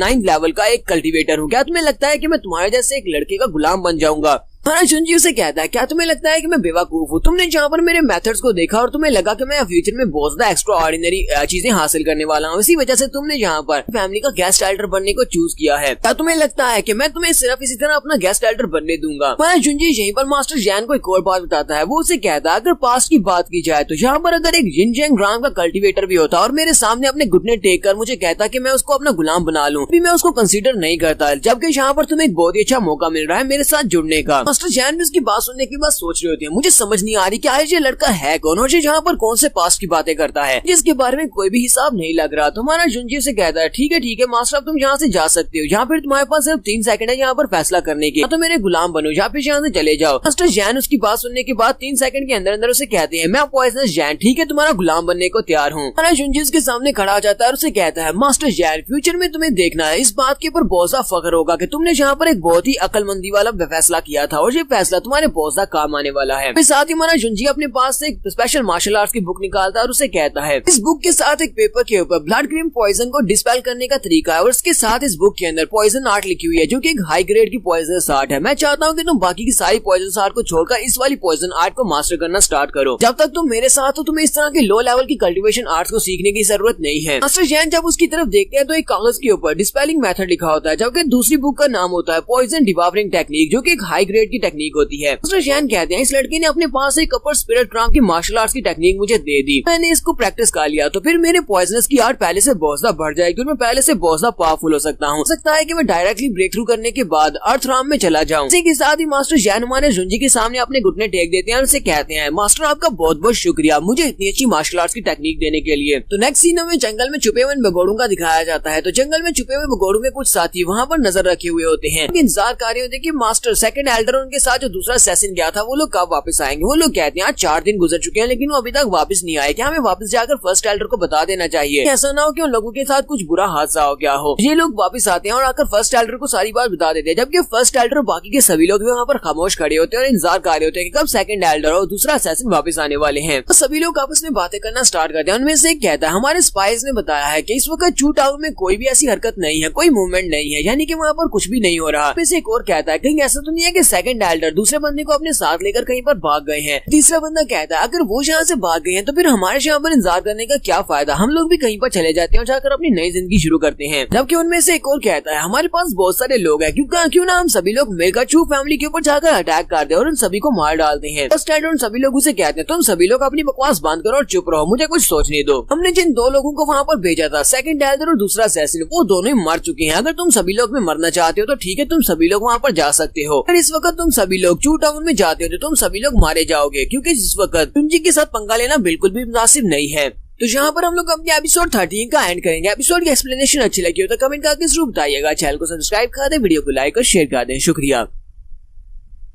तो गाइस कैसे हम सब लोग स्वर्ड किंग के एपिसोड 14 के साथ हाजिर हो। तो लास्ट एपिसोड के एंड पे हमने देखा था एल्डर अपने लोगों से कह रहे होते हैं कि सेकंड एल्डर और उसके साथ दूसरा सेशन दोनों मर चुके हैं। अगर तुम सभी लोग इस वक्त चू फैमिली में जाते हो जाकर उनके ऊपर अटैक करते हो तो तुम सभी लोग भी मारे जाओगे, इसी वजह से मैं तुम सभी को वहाँ पर जाने का मशवरा नहीं दूंगा। थर्ड एल्डर कहते हैं जब हम लोगों ने अपने असैसिन्स को वहाँ पर भेजा था इससे पहले हम लोगों ने अच्छी तरह से चेक किया था, चू फैमिली में कोई भी हिडन एक्सपर्ट नहीं था। तो फिर मुझे ये बताओ कि ये सब कुछ किसने किया होगा। हमारे सेकंड एल्डर और साथ में दूसरा बंदा वो दोनों स्पिरिट गैदरिंग राम के एक्सपर्ट थे और उन दोनों को किसने मारा है। फर्स्ट एल्डर थर्ड एल्डर से कहते हैं अगर तुम्हें अभी भी इस बात पर यकीन नहीं आ रहा तो तुम खुद वहाँ पर जाकर चेक कर सकते हो, उसके बाद देखना कि तुम वहाँ पर से वापस नहीं आ पाओगे, तुम वहीं पर मारे जाओगे। थर्ड एल्डर उसे कहते हैं मेरी कल्टीवेशन लेवल भी सेकंड एल्डर की कल्टीवेशन लेवल के बराबर है, अगर मैं वहाँ पर जाऊंगा तो मैं डेफिनेटली मारा जाऊंगा, मैं वहाँ पर क्यों जाने वाला हूँ। तो फर्स्ट एल्डर से कहता है फर्स्ट एल्डर अब आप ही बताएं कि हमें यहाँ पर क्या करना चाहिए, हमारे पास और कोई भी रास्ता नहीं है, अब हम लोगों को क्या करना चाहिए। बाकी ये सभी लोग भी चिल्लाकर कहते हैं हम सभी को कुछ ना कुछ तो करना है, हमें अपने सेकंड एल्डर का बदला भी लेना है। उस लड़के ने हमारे सेकंड एल्डर को मारा है तो हमें उसका बदला लेने के लिए वहाँ पर जाना पड़ेगा। एल्डर उन सभी लोगों की बातें सुनने के बाद फर्स्ट एल्डर उन सभी लोगों से कहते हैं मुझे लगता है कि इस वक्त हम लोग एक ही काम कर सकते हैं, हम लोग उसकी फायर स्पिरिट वेन के ऊपर कब्जा कर ले। तो उसके पास है फायर स्पिरिट फ्रूट वेन वाली जो वेन है उसको छीन लेते हैं। इसे नेक्स्ट सीन में कुछ दिनों के बाद का दिखाया जाता है। काफी दिनों के बाद हमारा जुंजी प्रैक्टिस कर रहा था, वो मास्टर जैन के साथ तलवारबाजी की प्रैक्टिस कर रहा था, जबकि मास्टर जैन अपने पॉइजन के साथ उसके ऊपर अटैक करते हैं। जुंजी उसके ऊपर अटैक कर रहा था तो वो जम करते पीछे की तरफ बढ़ती है। जुंजी फिर से अपनी तलवार के साथ उसके ऊपर अटैक करता है। जुंजी ने अपनी तलवार के सेकंड मूव को अनलॉक कर लिया हुआ है, तो सेकंड मूव को यूज करते हुए मास्टर जैन के ऊपर अटैक करता है तो मास्टर जैन उसके अटैक को ब्लॉक करते हैं, वो अपनी फुल पावर को यूज करते हैं। जिसे कहता है मास्टर जैन तुम फिर से यहाँ पर हार गए हो। वो उसे कहता है मास्टर आपकी तलवारबाजी पहले से ज्यादा बेहतर होती जा रही है, आपकी तलवार तो एक थंडर की लाइटनिंग की तरह है, वैसे जैन यहाँ पर इसको ब्लॉक नहीं कर पाया, इसी वजह से मास्टर प्लीज मुझे माफ करना है। जुंजी से कहता है लोगों ने फाइट को स्टार्ट करने से पहले यहाँ पर रूल सेट किए थे, मैंने तुम्हें कहा था कि तुम मेरी कल्टीवेशन के बराबर अपनी कल्टीवेशन को सप्रेस करोगे और यहाँ पर अपनी फुल कल्टीवेशन को यूज नहीं करोगे, तुम यहाँ पर फाइट में फुल कल्टीवेशन को यूज कर रहे हो, क्या तुम यहाँ पर रूल्स को ब्रेक करना चाहते हो। मास्टर जैन उसे कहता है यंग मास्टर तकरीबन आधा महीना गुजर चुका है और आपकी प्रोग्रेस काफी ज्यादा तेजी के साथ बढ़ रही है, जिसकी वजह से मैं पॉइजन जैन यहाँ पर मैं अपनी फुल स्ट्रेंथ को यूज करते हुए आपके अटैक्स को ब्लॉक करता हूँ, क्योंकि अपनी हाफ कल्टीवेशन के साथ मैं आपकी अटैक्स को ब्लॉक नहीं कर सकता। जुंजी से कहता है क्या वाकई में तुम्हें ऐसे लगता है कि मैं पहले से ज्यादा स्ट्रॉन्ग हो गया हूँ। तो जैन उसे कहते हैं हाँ यंग मास्टर आप काफी ज्यादा स्ट्रॉन्ग हो गए हैं और मुझे लगता है कि जितने ज्यादा स्किल्स आपके पास हैं आप एक बॉडी टैम्परिंग के 8th लेवल के बंदे को भी आसानी से मार सकते हैं। जिसे कहता है मैंने अभी रिसेंटली ब्रेक थ्रू किया है, अब मैं टैम्परिंग के 6th लेवल तक पहुंच चुका हूँ। तुमने ठीक कहा कि मैं बॉडी टैम्परिंग के 8th लेवल के बंदे को आसानी से मार सकता हूँ। वक्त उसकी वाइफ ल्यूजियांग वहाँ पर आ जाती है, उन दोनों से कह दिया ठीक है अब तुम दोनों यहाँ पर ब्रेक कर लो, मैं तुम लोगों के लिए फ्रूट्स लेकर आई हूँ, चलो जल्दी से इन फ्रूट्स को खा लो। जुंजी और साथ में मास्टर जैन वो लोग वहाँ पर फ्रूट्स को खाना स्टार्ट करते हैं। तो जुंजी फ्रूट्स को खाते हुए ल्यूजियांग से कहता है ल्यूजियांग मुझे अपनी कल्टीवेशन के बारे में बताओ कि तुम्हारी कल्टीवेशन कैसी चल रही है। तुमने अभी तक अपनी मास्टर स्पिरिट को एक्टिवेट किया या नहीं? उसे कहती है नहीं, अभी तक तो बिल्कुल भी नहीं। जुनजी सोच रहा होता है ऐसा क्या है की वजह से ये अपनी मास्टर स्पिरिट को मटेरियलाइज नहीं कर पा रही, क्योंकि अब तो इसके पास कल्टीवेशन भी है और साथ में इसकी कॉन्सेंट्रेशन भी काफी ज्यादा बेहतर हो चुकी है। फिर यहाँ पर अपनी मास्टर स्पिरिट को मटेरियलाइज क्यों नहीं कर पा रही? तो ल्यूसियांग आगे बढ़ती है और जुनजी से कहती है जुनजी मुझे इस बात से फर्क नहीं पड़ता कि मैं जहाँ पर अपने आप को कल्टीवेट कर पाती हूँ या नहीं, मैं मास्टर स्पिरिट को मटेरियलाइज कर पाती हूँ या नहीं, मैं तुम्हारे साथ हूँ और यही बात मेरे लिए बहुत ज्यादा खुशी की है। मैं तुम्हारे साथ हमेशा के लिए रहना चाहती हूँ। और हमारा जुनजी से फिर से गले से लगा लेता है। नेक्स्ट सीन में फिर से उसी केव का दिखाया जाता है। तो हमारा जुनजी अपने साथ जाहू और साथ में मास्टर जैन को लेता है और ये सभी लोग उस केव के अंदर चले जाते हैं। जब ये लोग केव में पहुंचते हैं तो मास्टर जैन उनसे कहते हैं ये क्या फ्लेमहार्ट फ्रूट के अंदर से जो मिस्ट निकल रही थी अब वो नहीं निकल रही, इसका बात का क्या मतलब है? वो मिस्ट कहाँ पर चली गई? ये उसे कहता है क्योंकि वो फ्लेमहार्ट फ्रूट पक चुका है, इसी वजह से वहाँ पर से मिस्ट गायब हो गई है। देखने के बाद मास्टर जैन बहुत ज्यादा हैरान होते हैं और कहते हैं ऐसा कैसे हो सकता है, इसे तो पकने में कभी कम से कम अभी 10 साल का अर्सा बाकी था। तुम्हारा जुनजी आगे बढ़ जाता है, जाकर उसके फ्रूट्स को तोड़ना स्टार्ट करता है और कहता है बस कुछ ऐसी टेक्निक्स जिनको यूज करते हुए मैंने इसके टाइम को बहुत ज्यादा तेज कर दिया और सिर्फ एक ही महीने में मैंने इन सारे के सारे फ्रूट्स को पका दिया है। अब हम लोग इन सारे के सारे फ्लेम हार्ट फ्रूट्स को आसानी से इस्तेमाल कर सकते हैं। और वो उन फ्रूट्स को उतारते हुए उन दोनों की तरफ फेंक रहा होता है। वो दोनों वहाँ पर अपनी अपनी झोलियां भर लेते हैं, जबकि मास्टर जैन अपनी टोपी के अंदर सारे फ्रूट्स को रख लेता है। उनसे कहता है आज के बाद हमारी चू फैमिली के साथ जो भी अच्छे से कंट्रीब्यूट करेगा हम उसे एक फ्लेम हार्ट फ्रूट गिफ्ट में देंगे। मास्टर जैन उसे कहते हैं ये क्या बात हुई, क्या तुम यहाँ पर वाकई में बाकी की फैमिलीज मेंबर्स को जो भी अच्छे से कंट्रीब्यूट करेगा उसे फ्लेम हार्ट फ्रूट देने वाले हो? लेकिन ये तो कुछ ज्यादा हो जाएगा, ये फ्रूट बहुत ज्यादा महंगे हैं। लेकिन जाहू वहाँ पर कहता है हमारे मास्टर चूचे तो वाकई में बहुत ज्यादा महान इंसान है, ये यहाँ पर रिवार्ड में फ्लेम हार्ट फ्रूट दे रहे हैं जो कि बहुत ज्यादा कीमती है। जुनजी आगे बढ़ता है और उसे कहता है तुम्हें तो सिर्फ और सिर्फ यहाँ पर बातें करना आती हैं। और ये सभी लोग फिर से वहाँ पर हंसना शुरू कर देते हैं। उसी वक्त बाहर से गार्ड भागता हुआ अंदर आता है और उनसे कहता है मास्टर बहुत ही बुरा हुआ, जल्दी से मेरे साथ आए। जुनजी उसे कहता है अब क्या हो गया? वो उसे कहता है बाहर काफी सारे लोग आ चुके हैं, वो बहुत सारे लोग हैं जिनमें आपकी फैमिली के कुछ एल्डर्स भी है। वो सभी लोग यहाँ पर आकर उन्हें बाहर आकर हमारी एंट्रेंस को घेर लिया है और उन लोगों ने हमारे गार्ड्स को भी मार दिया। जुनजी और जाहू हंसते हुए कहते हैं तो उसका मतलब बहुत सारे लोग यहाँ पर आकर माइनिंग वर्क करना चाहते हैं। और उनसे कहता है नहीं सर, वो लोग माइनिंग करने के लिए नहीं आए बल्कि वो हमारे फ्लेम हार्ट ट्री को यहाँ पर चोरी करने के लिए आए हैं। वो लोग हमारे क्रिस्टल्स को लूटने के लिए आए हैं। फिफ्थ एल्डर और थर्ड एल्डर भी उन लोगों के साथ हैं। हमारा जुनजी कहता है तो फाइनली लगता है कि चू फैमिली के उन भगोड़ों को सजा देने का वक्त आ चुका है। रहा नहीं गया और वो सभी लोग मरने के लिए यहाँ पर पहुंच आए हैं। जैन अपने यंग मास्टर से कहता है यंग मास्टर क्या आप चाहते हैं कि मैं बाहर जाकर एक्शन लूं? तो जुनजी उसे कहता है नहीं, तुम्हें ये सब कुछ करने की जरूरत नहीं है, जब मैं तुम्हें वहाँ पर इशारा दूंगा तभी तुम्हें वहाँ पर आना होगा। तुम्हारा जुनजी बाहर आता है। फिफ्थ एल्डर और थर्ड एल्डर अपने साथ बाकी के कई फैमिलियों के पैट्रियार्च को लेकर आए होते हैं। इनके साथ पूरी 10 फैमिलीज होती हैं। ये इन सारी फैमिलीज के लोगों को अपने साथ यहाँ पर लेकर आए होते हैं और वहाँ पर इन्होंने सारे गार्ड्स को मार दिया होता है। वक्त केव के अंदर से हमारा जुनजी बाहर की तरफ निकलता है तो फर्स्ट एल्डर उसे कहते हैं जुनजी तो फाइनली तुम यहाँ पर बाहर निकलने को तैयार हो गए, क्या तुम देख रहे हो मेरे साथ यहाँ पर कितने सारे लोग हैं, इसका मतलब यह है कि आज तुम्हारी यहीं पर कब्र बनने वाली है। तब हमारा जुनजी इसका मजाक उड़ाते हुए कहता है मुझे तो लगा था कि यहाँ पर कुछ पावरफुल लोग आए होंगे, लेकिन यहाँ पर तो कुछ बहुत ज्यादा बेशर्म लोग हैं जिनको घर से निकाल दिया गया है। उनके पास तो अपना घर भी नहीं है और तुम लोग यहाँ पर मुझे मारने के लिए चले आए हो। यहाँ पर लिंक फैमिली के जो पैट्रियार्च होता है वो बाकी सभी से ज्यादा एरोगेंट होता है। वो हंसना शुरू कर देता है और कहता है बुड्ढे घूसट कहेंगे, ये देखो इस लड़के ने तुम्हारी कितनी ज्यादा इंसल्ट कर दी।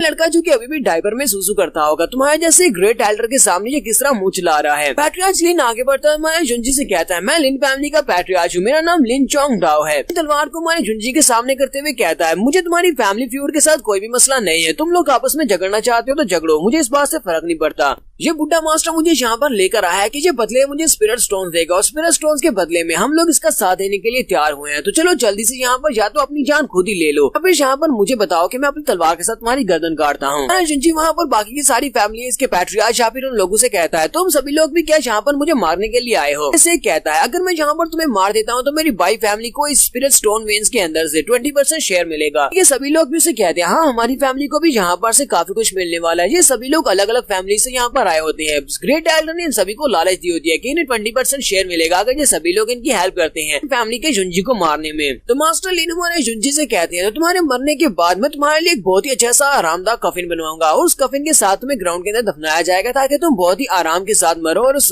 कफिन के अंदर अपनी जिंदगी गुजार दो। तो मुझे जहाँ से काफी सारा शेयर मिलने वाला है। सभी लोग भी वहाँ पर हंसना शुरू कर देते हैं। जुनजी उन सभी की तरफ देख रहा होता है और सोच रहा होता है कुछ अर्सा पहले तक ये सभी फैमिलीज हमारी चू फैमिली के अंडर हुआ करती थी और चू फैमिली की वफादार थी, लेकिन आज देखो यहाँ पर ये लोग हमारी चू फैमिली के खिलाफ हो गए और सिर्फ कुछ ही पैसों के लिए ये लोग हमारी चू फैमिली के गद्दार बन चुके हैं। हमारा जुनजी उन सभी लोगों से कहता है तो तुम सभी लोग यहाँ पर मुझे मारना चाहते हो तो फिर ठीक है, तो ठीक है, फिर जल्दी से आगे बढ़ो और देखते हैं कि कौन यहाँ पर पहले मुझे मार पाता है। तो सभी लोग जुंजी की बात सुनने के बाद पहले थोड़ी देर के लिए घबरा जाते हैं, फिर साथ ही वो हंसना शुरू कर देते हैं और कहते हैं इस बेवकूफ लड़के को अभी भी लगता है कि यहाँ पर हम सभी को मार सकता है। इसे पता भी है कि ये मरने वाला है क्योंकि हमारे सामने ये कुछ भी नहीं कर पाएगा। हम सभी लोग बहुत ज्यादा हैं। बाकी सभी लोग वहाँ पर खड़े होकर हंस रहे होते हैं या फिर सोच रहे होते हैं। उसी वक्त फर्स्ट एल्डर बड़ी स्पीड से आगे बढ़ते हैं और वो अपनी मार्शल स्पिरिट अपने स्पीयर को रिलीज करते हैं और उसके साथ हमारे जुंजी के ऊपर अटैक करते हैं। जैसे वो हमारे जुंजी के करीब पहुंच जाते हैं उसी वक्त उन्हें पीछे से चिल्लाने की आवाज आती है। उनके बहुत सारे लोग वहाँ पर की वजह से नीचे गिर जाते हैं और वहीं पर मर जाते हैं। फर्स्ट एल्डर भी वहीं पर रुक जाते हैं और कहते हैं अब यहाँ पर क्या हो रहा है। तो उसी वक्त पॉइजन जैन उन सभी के सामने अपीयर होते हैं। वो सभी लोग बहुत ज्यादा घबरा जाते हैं और कहते हैं ऐसा कैसे हो सकता है, ये विशिष्ट कैरेक्टर यहाँ पर क्या कर रहा है, ये तो पॉइजनस जैन है। जैन का यहाँ पर क्या काम है? पता तो नहीं है कि यहाँ पर किसी अच्छे इरादे से आया क्योंकि इसने हमारे पहले ही 4 लोगों को मार दिया है। हमारे फर्स्ट एल्डर उसके सामने अपने रवैया को बदलते हुए उसके सामने ग्रिड करते हुए कहते हैं एक लंबे अरसे से मास्टर जैन के बारे में सुन रखा है कि आप पॉइजनस आर्ट के बहुत ज्यादा माहिर हैं, लेकिन आज पहली बार अपनी आंखों के साथ आपको यहाँ पर देख रहा हूँ। क्या मैं जान सकता हूँ कि आपके यहाँ पर आने का मकसद क्या है? मास्टर जैन उसके पास से चुपचाप आगे गुजर जाते हैं और जाकर सीधा हमारे जुंजी के सामने झुकते हुए से ग्रीट करते हैं और कहते हैं मास्टर प्लीज मुझे माफ करना, यहाँ पर आपके इशारे को समझने में गलती कर दी और यहाँ पर पहले ही उन 3 लोगों को मार दिया। जुंजी उसे कहता है कोई बात नहीं, जबकि हमारे फर्स्ट एल्डर और उसके साथ पैट्रियार्च लीन वो दोनों ही बहुत ज्यादा घबरा जाते हैं और कहते हैं ऐसा कैसे हो सकता है। मास्टर जैन जो कि एक बहुत ही पावरफुल कल्टिवेटर है जो कि किसी को भी ऐसे ही मार देता है, यहाँ पर जुंजी के सामने क्यों झुक रहा है और उससे ग्रीट क्यों कर रहा है? क्या वाकई में इस लड़की ने मास्टर जैन को अपना गुलाम बनाया हुआ है? हमारा जुंजी अपने चू पेंगटियान से कहता है चू पेंगटियान, अपनी क्लैन मीटिंग में मैंने तुम्हें बख्श दिया था। मैंने उस वक्त तुम्हें जान से नहीं मारा क्योंकि तुम हमारी फैमिली के ग्रेट एल्डर हो, इसी वजह से मैंने तुम्हें नहीं मारा था। लेकिन इस बार मैं तुम्हें बिल्कुल भी माफ नहीं करूंगा क्योंकि तुमने यहाँ पर मेरे खिलाफ साजिश की। तुम पहले भी मुझे मारने के लिए असैसिन्स को भेज चुके हो और अब तुम खुद यहाँ पर मुझे मारने के लिए आए हो। फर्स्ट एल्डर जोर जोर से हंसना शुरू कर देते हैं और कहते हैं लड़के तुम्हारे कहने का मतलब यह है कि तुम हमें मार सकते थे लेकिन तुमने हमें मारा नहीं। फिर ठीक है, मैं भी यहाँ पर तुम्हें एक बात कहता हूँ क्योंकि तुम हमारी फैमिली के यंग पैट्रियार्च हो, तो अपनी फैमिली के यंग पैट्रियार्च के हाथों से मरने से मुझे कोई भी एतराज नहीं है। तुम्हें लगता है कि तुम मुझे मार सकते तो मुझे मार दो। साथ ही वो फिर से अपने भाले के साथ हमारे जुंजी के ऊपर अटैक करने के लिए आगे बढ़ते हैं। जैसे ही वो अपने भाले से उसके ऊपर अटैक करते हैं मास्टर पॉइजन जैन उसके सामने खड़े हो जाते हैं और उसके अटैक को ब्लॉक करते हैं। साथ ही उसके ऊपर अटैक करते हैं जिसकी वजह से फर्स्ट एल्डर वहीं पर नीचे गिर जाते हैं। बाकी के सभी लोग भी बहुत ज्यादा घबरा जाते हैं और कहते हैं ये क्या, फर्स्ट एल्डर का क्या हुआ? मगर सेकंड एल्डर भी अपनी तलवार लेकर आगे बढ़ते हैं जैन के ऊपर अटैक करने के लिए, लेकिन मास्टर जैन उसके ऊपर भी अटैक करते हैं और उसका ब्लड भी बहता है और वहीं पर मर जाता है। वो दोनों को यहाँ पर मार देते हैं जबकि बाकी के सभी फैमिली मेंबर्स बहुत ज्यादा घबरा जाते हैं। और यहाँ पर हम लोग अपनी एपिसोड 14 का एंड करेंगे। एपिसोड की एक्सप्लेनेशन अच्छी लगी हो तो कमेंट करके जरूर बताइएगा। चैनल को सब्सक्राइब कर दें, वीडियो को लाइक और शेयर कर दें। शुक्रिया।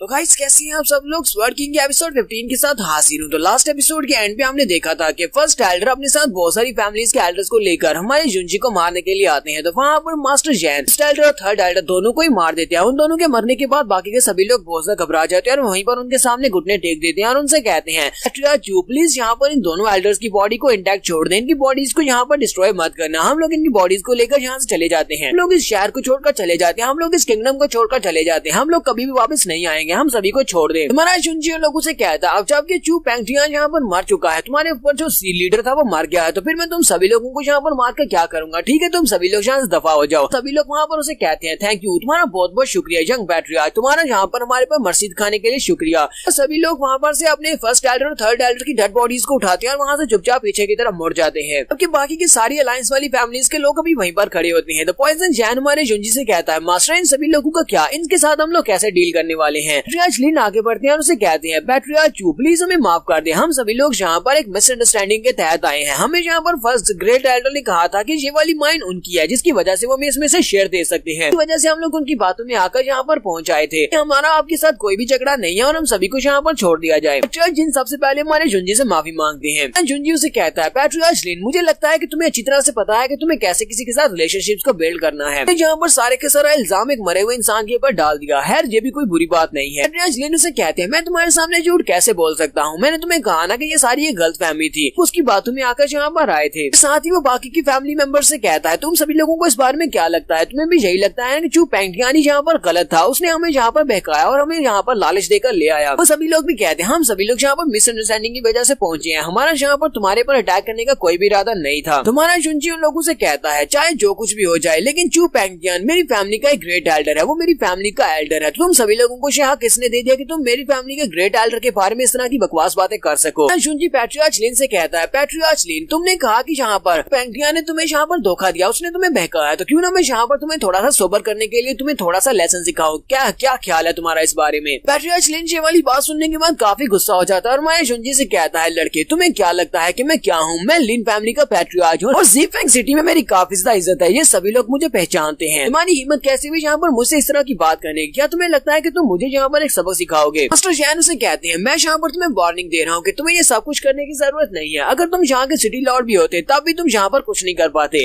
तो पैट्रियार्च लिन उनके पर अटैक करने के लिए आगे बढ़ते हैं और कहते हैं, अपनी बकवास बंद करो, अपना मुंह कम चलाओ और मेरे साथ अगर फाइट करनी है तो फिर फाइट करो। ऐसे अपनी तलवार को घुमाकर पॉइजन जैन के ऊपर अटैक करता है। पॉइजन जैन आगे बढ़ता है और उसके पेट में एक जबरदस्त पंच मारता है। वो पंच इतना पावरफुल होता है पैट्रियार्च लिन पीछे की तरफ जाकर गिरता है। मास्टर जैन ने यहाँ पर एक स्पेशल टेक्निक को यूज किया है और उसके बाद वो फिर से उसके ऊपर अटैक करने के लिए आगे बढ़ता है और उसके साथ ही एक जबरदस्त किक मारता है जिससे वो फिर से जाकर अपने लोगों के पास जाकर गिरता है। तो मास्टर जैन उसे कहते हैं, पैट्रियार्च लिन तुम तो यहाँ पर अपने पैरों पर खड़े भी नहीं हो पा रहे, क्या तुम्हें लगता है कि इतना काफी रहेगा? पैट्रियार्च लिन वहीं पर जख्मियों का नीचे गिर जाता है। शुनजी आगे बढ़ता है और उसे कहता है, पैट्रियार्च लिन अब मुझे ये बताओ कि क्या तुम थोड़े बहुत सोबर हुए हो? क्या तुम्हें थोड़ी बहुत होश आ रही है या नहीं? पैट्रियार्च लिन वहीं पर बैठकर उसे कहता है, हाँ ठीक है मुझे समझ आ गई, मैं मास्टर चू पेंगटियान के साथ खुद ही यहाँ पर आया था अपने मकसद हासिल करने के लिए, यानी कि अपना शेर लेने के लिए। तुम्हारा शुनजी उसे कहता है, तुम लोगों को पहले इस बारे में सोचना चाहिए कि इसका नतीजा क्या निकलेगा जब भी तुम लोग कोई काम करने के लिए निकलते हो, इसलिए अगली बार इस तरह की कोई भी गलती दोबारा नहीं होनी चाहिए। साथ ही हमारा शुनजी अपने पॉइजन जैन से कहता है, पॉइजन जैन आगे बढ़े और इस बंदे को मार डाले, पैट्रियार्च लिन को मार डाले। बाकी के सभी लोग बहुत ज्यादा घबरा जाते हैं जबकि पैट्रियार्च लिन वहीं पर नीचे झुक जाता है और माफी की भीख मांगना शुरू कर देता है। वो कहता है, हाँ मुझसे गलती हुई है, प्लीज मुझे माफ कर दे, मैं पैट्रियार्च चू से यहाँ पर माफी की भीख मांगता हूँ, प्लीज प्लीज मुझे माफ कर दे, हम लोग अपनी अलायंस को दोबारा से बना लेते हैं, मुझे एक मौका दे, मैं आपकी चू फैमिली के साथ इस तरह की अलायंस बनाऊंगा कि चाहे आपके साथ लाइफ एंड डेथ की बात क्यों ना हो, हम लोग हमेशा आपके साथ खड़े होंगे। हमारा शुनजी से कहता है, क्या तुम्हें लगता है कि मुझे तुम्हारी अलायंस की जरूरत है? क्या तुम्हें लगता है कि तुम्हारी लिन फैमिली इस लायक है कि मेरी चू फैमिली के साथ एक अलायंस बना सके? वो फिर से मास्टर जैन से कहता है, मास्टर जैन इसको मार डाले। पैट्रियार्च लिन चिल्लाकर कहता है, जरा रुको रुको अभी मुझे मत मारना। वो उसे कहता है, मेरी लिन फैमिली हमेशा के लिए तुम्हारे सामने सबमिट करने को तैयार है, आज के बाद से मेरी लिन फैमिली तुम्हारे अंडर रहेगी, तुम्हारी चू फैमिली जहाँ पर मुझे अपने ऑर्डर्स देगी और मैं अपने ऑर्डर्स को फॉलो करूंगा। पैट्रियार्च जैन वहाँ पर कुछ ज्यादा बेचारा रोना शुरू कर देता है और वो शुनजी से कह रहा होता है कि प्लीज हमें माफ कर दो, हम लोग तुम्हारे सामने सबमिट करने को तैयार है और हमारी फैमिली हमेशा के लिए तुम्हें सर्व करेगी। ये उसके सामने आकर खड़ा हो जाता है और उसे कहता है, क्या तुम्हें वाकई में ऐसा लगता है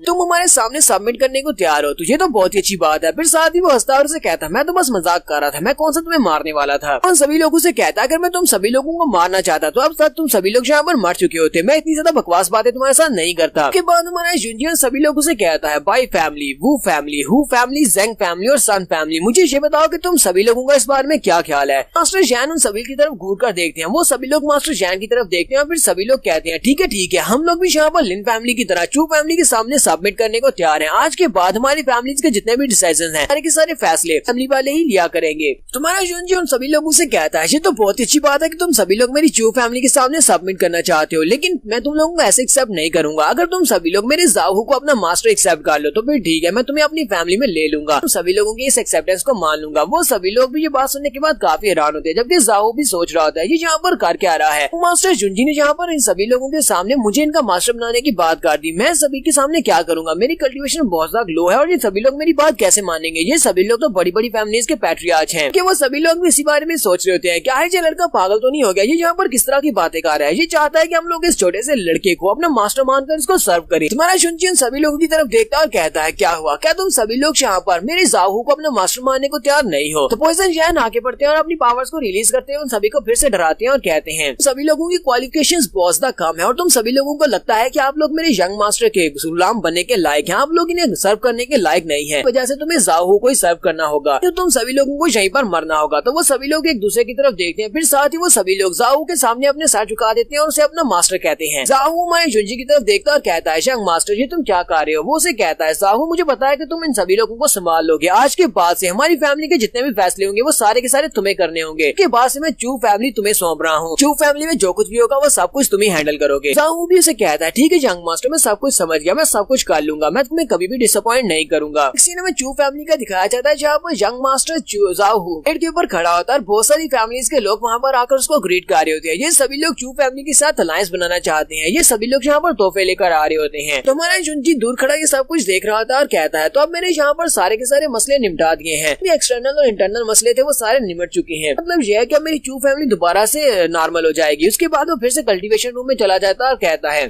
जुंजी कहता है जबकि मैंने अपनी फैमिली की मैनेजमेंट जाहू और साथ में मास्टर जैन के हवाले कर दिया है तो अब मुझे अपनी फैमिली के लिए ज्यादा परेशान होने की जरूरत नहीं है। मेरी फैमिली जो कि पहले डिक्लाइन में जा रही थी अब ये बहुत ही जल्दी राइज करेगी। जुंजी कहता है मुझे कल्टीवेट करके अपनी स्ट्रेंथ को बढ़ाना होगा क्योंकि मेरे पास बहुत ही कम समय बचा है। जुंजी अपने पास से फ्लेम हार्ट फ्रूट को निकालता है और उस फ्रूट को निकाल कर खा जाता है और कहता है हार्ट फ्रूट को सिर्फ और सिर्फ एक ही बार यूज किया जा सकता है। इसके साथ मैं सिर्फ एक ही ब्रेक थ्रू को कम्प्लीट कर सकता हूँ, लेकिन मुझे यहाँ पर और ज्यादा ब्रेक थ्रू करने हैं ताकि मैं जल्दी से जल्दी कल्टीवेशन को बढ़ा सकूं। हमारा जुंजी 3 दिन तक अपने रूम में बैठकर कल्टीवेट करता है। बाहर का सीन दिखाते हैं। अब वो मास्टर जैन के साथ प्रैक्टिस कर रहा होता है। मास्टर जैन उसे कह रही होती है चलो ठीक है फिर से आ जाओ कि उसकी वाइफ ल्यूजियांग अपने हाथ में फूल लेकर बैठी होती है। अपने रूम से बाहर निकलता है तो वो सभी लोग भागते हुए उसके पास आते हैं। ल्यूजियांग उसे कहती है यंग मास्टर जुंजी तुमने तो यहाँ पर फिर से ब्रेक थ्रू कर लिया है। उसे कहता है हाँ मैंने फिर से ब्रेक थ्रू किया है। ल्यूजियांग उसे कहती है तुम तो बहुत ज्यादा ऑसम हो। फिर साथ ही उसे कहती है मैं तुम्हारे लिए चाय बनाकर लेती हूँ और वो चाय बनाने के लिए चली जाती है। जबकि हमारा जुंजी सोच रहा होता है मुझे लगता है कि मुझे ल्यूजियांग की हेल्प भी करना पड़ेगी क्योंकि ये अभी तक अपनी मार्शल सोल को मटेरियलाइज नहीं कर पा रही। एक बार मैं स्पिरिट गैदरिंग राम का एक्सपर्ट बन जाऊं यानी ब्रेक थ्रू करने के बाद अगले लेवल में पहुंच जाऊं के बाद मैं इसकी हेल्प कर पाऊंगा। तुम्हारा जुंजी उन लोगों से कहता है जाओहू मुझे कुछ दिनों के लिए यहाँ से जाना है, इसी वजह से मैं यहाँ पर इसके सारे मसले तुम्हारे पर छोड़कर जाने वाला हूँ। जाओहू से कहता है क्या तुम ज़ीफेंग सिटी जा रहे हो? जुंजी से कहता है नहीं मैं ज़ीफेंग सिटी में नहीं जा रहा बल्कि मैं ट्रेन करने के लिए किसी स्पेशल जगह के ऊपर जाने वाला हूँ। तो स्पेशल जगह के ऊपर जाने में काफी ज्यादा टाइम लगेगा और वापस आने में भी टाइम लगेगा। जुंजी मास्टर जैन से कहता है मास्टर जैन जब तक मैं वापस नहीं आता तब तक तुम्हें हमारे पूरी की पूरी चो फैमिली को अच्छे से प्रोटेक्ट करना होगा। कोई भी यहाँ पर आकर मुश्किल क्रिएट करने की कोशिश करता है तो मर्सी दिखाने की जरूरत नहीं है, उसको मार डालना। मास्टर जैन उसे कहते हैं यंग मास्टर जैसे तुमने कहा बिल्कुल वैसा ही होगा। ल्यूजियांग भी भागती हुई वहाँ पर आती है और उसे कहती है क्या तुम वाकई में फिर से जाने वाले हो? क्या तुम लंबे अरसे के लिए जाने वाले हो? जुंजी से कहता है नहीं बस थोड़ी देर के लिए जाऊंगा, सिर्फ 2-4 महीनों के लिए जाने वाला हूँ। फिर साथ ही हमारा जुंजी से कहता है लेकिन तुम यहाँ पर रहोगी और मेरे घर का बहुत ही अच्छे से ध्यान रखना, ये हमारा घर है। तो कहती है हाँ क्यों नहीं, मैं तुम्हारे लिए अपने घर का बहुत ही अच्छे से ध्यान रखूंगी, तुम इस सबको मेरे ऊपर छोड़ दो। जुंजी बाहर जाने के पहले अपना रूप बदल लेता है तो वो लोग उसकी तरफ देख रहे होते हैं और उसे कहते हैं यंग मास्टर हम लोग तो तुम्हें पहचान ही नहीं पा रहे कि तुम कौन हो। और उसे कहता है मुझे नहीं पता था कि तुम्हें ये वाली स्पेशल आर्ट भी आती है। पॉइजन गैंग से कहते हैं मैं तो तुम्हें बिल्कुल भी पहचान नहीं पा रहा। जुंजी उन लोगों से कहता है इस बार मेरी ट्रिप एक बहुत ही टॉप सीक्रेट होने वाली है, मैं किसी ऐसी जगह पर जाने वाला हूँ जहाँ पर मैं नहीं चाहता कि कोई और मुझे देख ले, वजह से मैंने अपने रूप को बदला है। साथ ही वो ज़ीफेंग से कहता है ज़ीफेंग चलो फिर ठीक है अब मैं यहाँ से जा रहा हूँ। और वो सभी लोग उसे बाय बोलते हैं और उसे कहते हैं ठीक है तुम्हारी जर्नी बहुत ज्यादा सेफ हो अब जाओ। हमारा जुंजी वहाँ से उनको छोड़कर आगे की तरफ चल पड़ता है। हमारा जुंजी पिंक माउंटेन के ऊपर जाता है जहाँ पर हिडन ड्रैगन पीक होती है। वो एक पहाड़ के ऊपर चढ़ता है जहाँ पर उसे पता होता है कि वो केव है और उस केव के अंदर जाकर वो स्पेशल तलवार को ढूंढने वाला है। जुंजी कहता है लास्ट टाइम तो वो केव मुझे यहीं पर मिली थी, अभी मुझे यहीं पर जाना है। वो एक रस्सी के साथ लटका होता है और वहीं पर उसे एक बड़ा सा स्पिरिट ईगल दिखाई देता है जो कि हवा में उड़ रहा होता है। जुंजी कहता है ये वाले बर्ड जो होते हैं ये बहुत ज्यादा खतरनाक होते हैं, जब ये आपको देख लेते हैं तो आपका पीछा नहीं छोड़ते। इनका बसेरा इस क्लिफ के टॉप के ऊपर है इसलिए मुझे जल्दी करना होगा कहीं मैं इसकी नजर में ना आ जाऊं। हमारा जुंजी जल्दी से रस्सी के साथ नीचे की तरफ उतरता है और वहाँ पर उस केव के ऊपर पहुंच जाता है जहाँ पर उसे सामने वो केव दिखाई देती है। जुंजी कहता है लगता है कि मैं यहाँ पर पहुंच चुका हूँ तो यही वो केव है जिसके अंदर से मुझे वो सारा ट्रेजर मिलेगा। तो यहाँ पर हम लोग अपनी एपिसोड 15 का एंड करेंगे। एपिसोड की एक्सप्लेनेशन अच्छी लगी तो कमेंट करके जरूर बताइएगा। चैनल को सब्सक्राइब कर दें, वीडियो को लाइक और शेयर कर दें। शुक्रिया।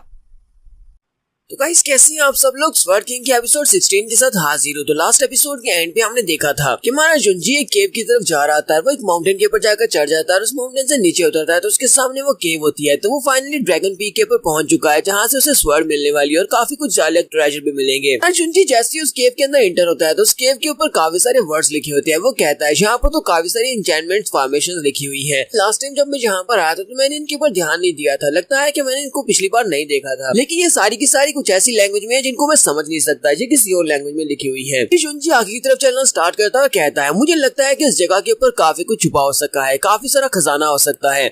तो इसीलिए मुझे इसे प्रॉपर्ली एक्सप्लोर करना होगा। तो वो चलते हुए जैसे उस केव के अंदर जाता है तो वो केव अंदर से काफी बड़ी होती है और फिर वहाँ पर नीचे एक झरना भी गिर रहा होता है और वहाँ पर सामने दो टेम्पल्स भी होते हैं। तो हमारा जुंजी कहता है लास्ट टाइम बिल्कुल इसी तरह का सीन था, मुझे जो चाहिए वो इस वक्त इस टेम्पल के अंदर है। तो वो सीधा जाकर उस टेम्पल के दरवाजे के सामने खड़ा हो जाता है और कहता है तो फिर ठीक है, आप देखते हैं क्या मुझे वो चीज यहाँ से मिलती है या नहीं। वो उस टेम्पल के दरवाजे को ओपन करता है तो वहाँ पर उसे सामने वो तलवार दिखाई देती है। जुंजी कहता है तुझे तो वही तलवार है, स्पेस सेवरिंग स्वर्ड। हमारा जुंजी में बताता है कि इस तलवार को जिस भी बंदे ने बनाया था वो एक बहुत बड़ा बेवकूफ था, क्योंकि उस तलवार को इसने एक बहुत ही स्पेशल मटेरियल के साथ बनाया है, लेकिन फिर भी इस मटेरियल को इस तरह से ट्रीट नहीं किया जिस तरह इसको ट्रीट किया जाना चाहिए था। उसने इस तलवार को इस तरह बना दिया, क्योंकि अगर यहाँ पर इसको कोई बहुत ही अच्छा ब्लैक स्मिथ इसको फोर्ज करता इस मेटल की मदद से तो इस तलवार को एक किंग लेवल का आर्टिफैक्ट बनाया जा सकता था। लेकिन जिस बेवकूफ ने इस तलवार को बनाया है उसने इसको बहुत ही लो लेवल की तलवार बना दिया। साथ ही हमारा जुंजी अपनी तलवार को भी वहाँ पर बाहर निकालता है। हमारा जुंजी अपनी स्पिरिट स्वॉर्ड को निकाल कर साथ उसको मर्ज करने की कोशिश करता है। वहाँ पर जबरदस्त लाइट निकलती है, वो दोनों तलवारें आपस में मर्ज होना स्टार्ट होती है। तो जबरदस्त एनर्जी निकलने के बाद हमारे जुंजी की बॉडी के अंदर भी काफी सारी एनर्जी जाती है। थोड़ी देर के बाद हमारा जुंजी सब में सक्सेसफुल रहता है। जुंजी कहता है यहाँ पर इस तलवार को अपनी तलवार के साथ मर्ज कर लिया है, उसकी अपनी तलवार लेवल अप हो जाती है। उसके बाद हमारा जुंजी अपनी तलवार को अपने पास वापस बुलाता है। जुंजी कहता है हालांकि इस तलवार को एक बेवकूफ ने बनाया था और इसको बहुत ही लो लेवल की तलवार बनाया था, लेकिन फिर भी इसके अंदर बहुत ज्यादा पावर है, क्योंकि इसके ऊपर जो मटेरियल्स यूज किए हैं वो काफी ज्यादा स्पेशल मटेरियल्स हैं। फ्यूचर में अगर मुझे और ज्यादा मटेरियल्स मिलते हैं तो उन सारे मटेरियल्स को भी मैं अपनी स्वर्ड के साथ मिलाकर अपनी स्वर्ड को और ज्यादा अपग्रेड कर सकता हूँ। साथ ही वो कहता है लेकिन मेरी कल्टीवेशन इस वक्त काफी ज्यादा लो है, इस कल्टीवेशन के साथ मैं और कुछ नहीं कर सकता। इस तलवार की पावर को कंट्रोल कर पाना भी काफी ज्यादा मुश्किल है, चलो इसको आजमा कर देखते हैं। और हमारा जुंजी अपनी तलवार को लेकर सामने झरने के पास खड़ा हो जाता है और अपनी तलवार को उठाता है और सामने की तरफ एक स्लैश लगाता है। वो तलवार को घुमाते हुए सामने की तरफ एक स्लैश लगाता है। तो उस तलवार की पावर ज्यादा होने की वजह से पर सामने की तरफ एक एनर्जी वेव निकलती है, वो इतनी ज्यादा पावरफुल होती है कि वो वहाँ पर पानी को भी दो हिस्सों में चीर देता है। पानी को दो हिस्सों में चीरता है तो हमारा जुंजी सामने की तरफ ही देख रहा है, तो उसे महसूस होता है कि पानी के अंदर कुछ है। वो कहता है ऐसा कैसे हो सकता है, पानी के अंदर तो एक फॉर्मेशन है। उसके स्ट्राइक की वजह से पानी के अंदर जो फॉर्मेशन होती है उसके एक्टिवेट होने की वजह से वहाँ पर एक मैकेनिज्म एक्टिवेट होता है, जिसकी वजह से उसके सामने एक और फॉर्मेशन अपीयर होती है। हमारा जुंजी इस फॉर्मेशन को देखकर काफी हैरान होता है। वो कहता है ये तो 9 एसेंस फ्यूजन स्टार फॉर्मेशन है, ये एक बहुत ही स्पेशल फॉर्मेशन है। नहीं लगा था कि मैं इस तरह के रिमोट एरिया में इस तरह की एक स्पेशल फॉर्मेशन को देख पाऊंगा। जुंजी ने स्पेशल फॉर्मेशन को पहले भी देखा हुआ है, क्योंकि ये बहुत ही पावरफुल फॉर्मेशन है। इसी वजह से जुंजी ये कह रहा है कि ये यहाँ पर नहीं होनी चाहिए थी। तो जुंजी हमें इस फॉर्मेशन के बारे में बताता है कि ये ग्रेड 8 की बहुत ही पावरफुल फॉर्मेशन है, जिसको बाहर से तोड़ पाना बहुत ज्यादा मुश्किल है। फिर साथ ही वो उस फॉर्मेशन के ऊपर हाथ रखता है और कहता है लगता है कि ये फॉर्मेशन कई हजार साल से यहाँ पर है, जिसकी वजह से ये बहुत ज्यादा कमजोर हो चुकी है और मैं अपनी करंट स्ट्रेंथ के साथ ही इसको ओपन कर सकता हूँ। ये तो बहुत ही अच्छी बात है। हमारा जुंजी अपने दोनों हाथों को उसके ऊपर रखता है और उसको ओपन करने की कोशिश करता है, और उसे अपनी सोल एनर्जी को यूज करना पड़ेगा। इसी के साथ ही वो उस फॉर्मेशन को ओपन कर लेगा। नेक्स्ट सीन हमें शुई फैमिली का दिखाया जाता है, क्योंकि दूसरी तरफ चू फैमिली के लोग तरक्की कर रहे हैं। इसी वजह से शुई फैमिली वालों को बहुत ज्यादा मिर्ची लग रही है। सभी फैमिली मेंबर्स और उनके दूसरी फैमिलीज के मेंबर्स जो कि उनके साथ जुड़े हुए हैं वो सारे उनके पास आते हैं और शुई पैट्रियार्च के पास आकर बैठकर बातें कर रहे होते हैं। लोग कहते हैं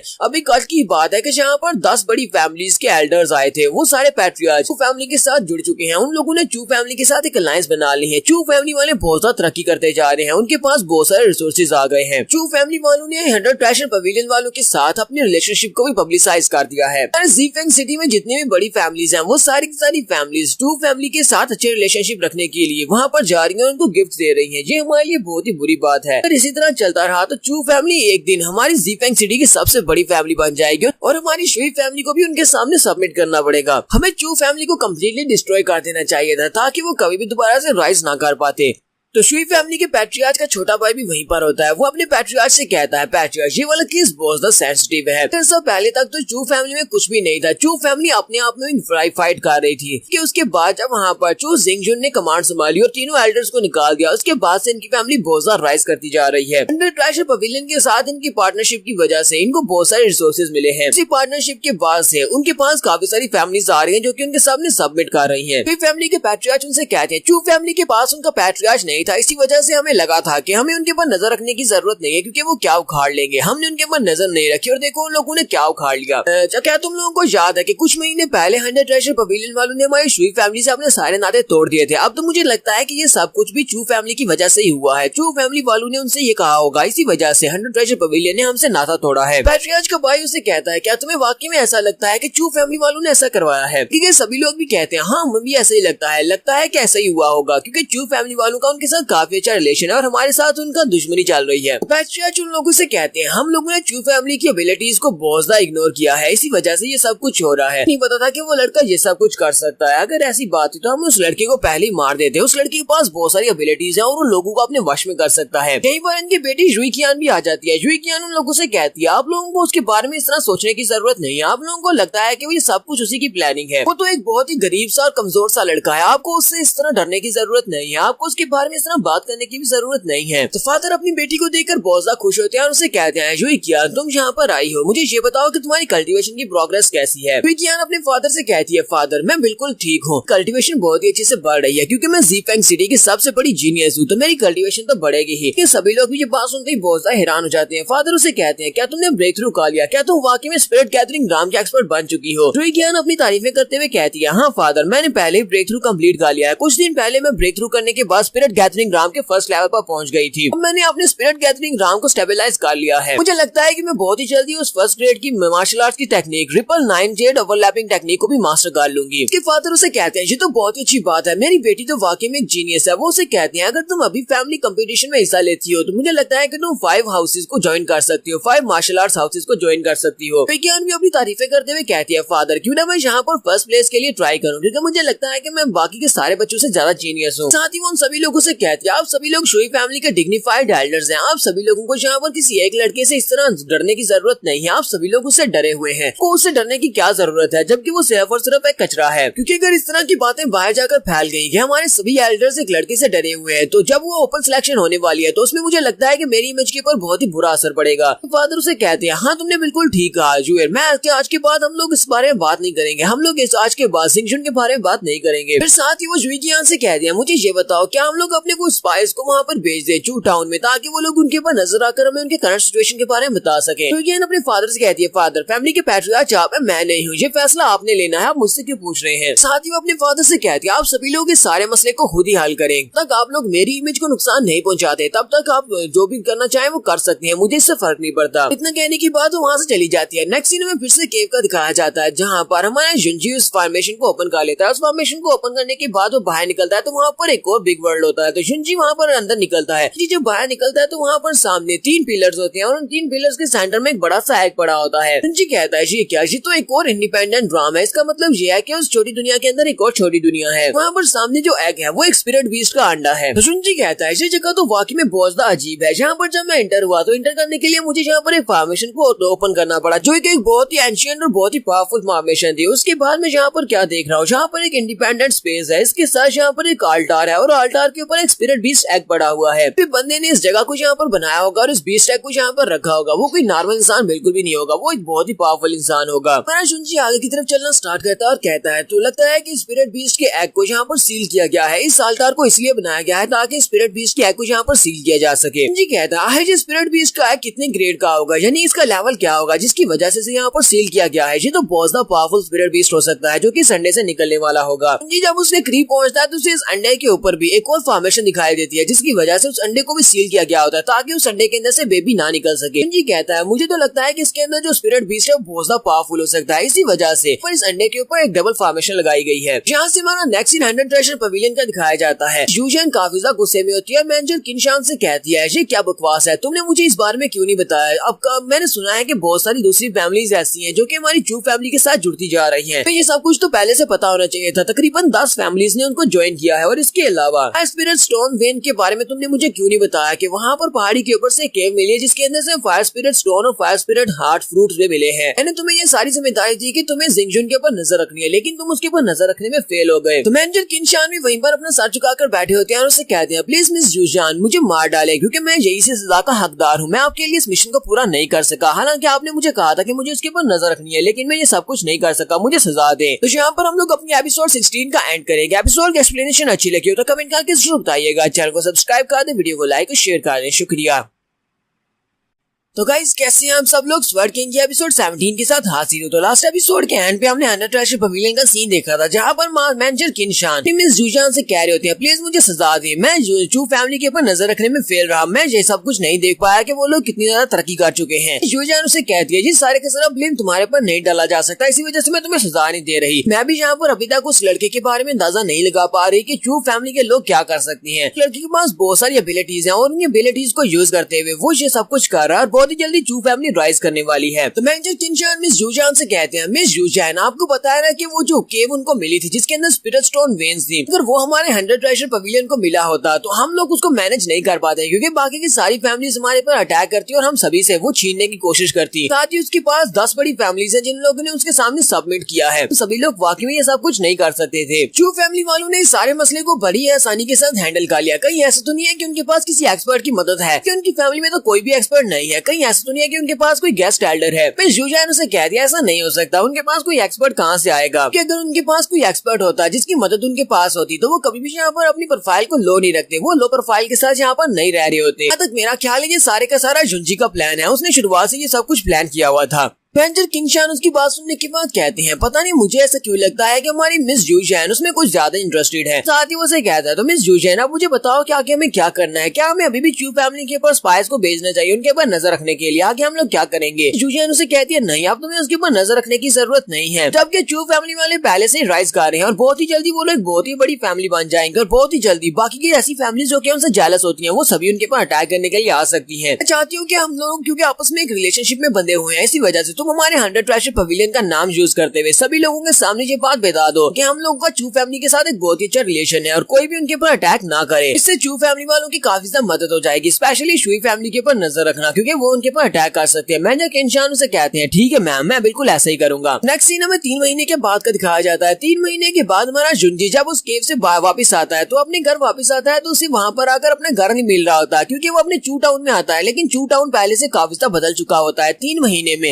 और उसके साथ मास्टर जैन ने उन लोगों ने मिलकर पूरे के पूरे गांव का नक्शा ही बदल दिया होता है। जुंजी कहता है मेरा घर कहाँ पर है, वहाँ पर उसे बोर्ड पर लिखा हुआ दिखाई देता है चू हाउस। कहता है अगर यहाँ पर बोर्ड नहीं लगा होता तो मैं पहचान ही नहीं पाता कि मेरा घर कहाँ पर चला गया। तो ऐसा खुलता है सामने से जाओहा बाहर निकलता है और उसे कहता है मास्टर आप तो वापस आ गए, ये तो बहुत अच्छी बात है, चलो जल्दी से आओ मैं आपको अपने नए घर में लेकर चलता हूँ। जुंजी कहता है जाओहा जी तुमने क्या किया, तुमने तो पूरे घर का नक्शा ही बदल दिया। अगर मैं यहाँ पर बोर्ड के ऊपर चू हाउस लिखा हुआ नहीं पड़ता तो फिर मुझे ऐसे लगना था कि मैं किसी और जगह पर आ गया हूँ और मुझे अपने घर ही भूल जाता। तो जाओहा अपने यंग मास्टर को अपने साथ लेकर अंदर आता है। मास्टर जैन भी वहीं पर खड़े होते हैं, वो भी उसे ग्रीट करते हैं। मास्टर जैन के चेहरे के ऊपर जो पॉइजन की वजह से लाइनें बनी हुई थी वो सारी की सारी मिट जाती हैं। जुंजी उसे कहता है मास्टर जैन लगता है कि आपके पॉइजन की रिकवरी भी काफी ज्यादा अच्छे से चल रही है। वो उसे कहते हैं यंग मास्टर आपका बहुत बहुत शुक्रिया मुझसे पूछने के लिए। ये सभी लोग अंदर जाकर टेबल के ऊपर बैठ जाते हैं तो हमारा जुंजी उनसे कहता है ये तो बहुत ही अच्छी बात है, 3 महीने के अरसे में जाओ हाउ की कल्टीवेशन काफी अच्छे से बढ़ी है। जाओ हाउ तो इस वक्त बॉडी टेम्परिंग के 4th लेवल पर पहुंच चुका है। जाओ हाउ से कहता है ये सब कुछ तो सीनियर जैन की वजह से हुआ है, ये मुझे रोजाना ट्रेन करते हैं और कल्टीवेशन में मदद करते हैं। मास्टर जैन भी उसे कहते हैं मास्टर आपकी कल्टीवेशन भी काफी अच्छे से बढ़ी है, तो आपकी कल्टीवेशन तो बॉडी टेम्परिंग के 8वें लेवल तक पहुंच चुकी है। इतनी तेजी के साथ तो किसी की कल्टीवेशन नहीं बढ़ती। हमारा जुंजी वहाँ पर उन लोगों से कहता है तो जाओ चलो मुझे बताओ कि पिछले 3 महीने में यहाँ पर क्या कुछ हुआ है, कहीं कोई मुश्किल क्रिएट तो नहीं हुई। हमारा जाओ से 3 महीने की सारी बात बता देता है कि 3 महीने के दौरान क्या हुआ है। तो जुंजी इसकी बात सुनने के बाद कहता है तो तुम्हारे कहने का मतलब यह कि 100 ट्रेजर पवेलियन वाले सारी दुनिया के सामने आ चुके हैं, उन्होंने सभी के सामने आकर ये बात बता दी है कि वो चू फैमिली के साथ हैं, चू फैमिली का साथ ही देंगे ताकि वो शुई फैमिली वालों को डरा सके और शुई फैमिली वाले हमारे पर अटैक ना करें। 100 ट्रेजर पवेलियन वाले इस हद तक ये सब कुछ क्यों कर रहे हैं, क्या वाकई में लगता है कि हमारी चू फैमिली से कुछ बेनिफिट्स हासिल हो सकते हैं। फिर ऐसा भी हो सकता है कि 100 ट्रेजर पवेलियन को हमारी फैमिली के ऊपर पूरा भरोसा है। जाओ से कहता है मास्टर यहाँ पर हमने पूरे के पूरे घर का नक्शा बदल दिया, ये सब कुछ भी 100 ट्रेजर पवेलियन की मदद से ही हुआ है। तुम्हारा जुंजी लोगों से कहता है मुझे ये बताओ कि मेरी ल्यूजियांग कहाँ पर है, मैं उसे क्यों नहीं देख पा रहा। तो वो दोनों वहाँ पर बिल्कुल खामोश हो जाते हैं, आगे से कोई भी जवाब नहीं देते। हमारा जुंजी भागता हुआ जीता अपने रूम की तरफ जाता है। वो जब अपने रूम में जाता है तो ल्यूजियांग उसके साथ लिपट जाती है और कहती है जुंजी तुम वापस आ गए, मैंने तुम्हें बहुत ज्यादा मिस किया। जुंजी को उसी वक्त उसकी बॉडी के अंदर से बहुत सारी फ्रोस्टी महसूस होती है। जुंजी उसे कहता है ल्यूजियांग यहाँ पर हो क्या रहा है, क्या तुम ठीक हो। उस वक्त वहाँ पर एक और यंग लेडी खड़ी होती है, वो उसके पास आती है, उसे कहती है क्या तुम ल्यूजियांग के हस्बैंड हो। जुंजी उस लड़की की तरफ देखता है और उसे कहता है तुम कौन हो। साथ ही वो उसके कपड़ों के ऊपर बने हुए निशान को देखकर कहता है ऐसा कैसे हो सकता है, ये तो फ्रोस्ट आइस क्लाउड मार्क है। मतलब ये है कि ये 9 फ्रोस्ट पैलेस से है।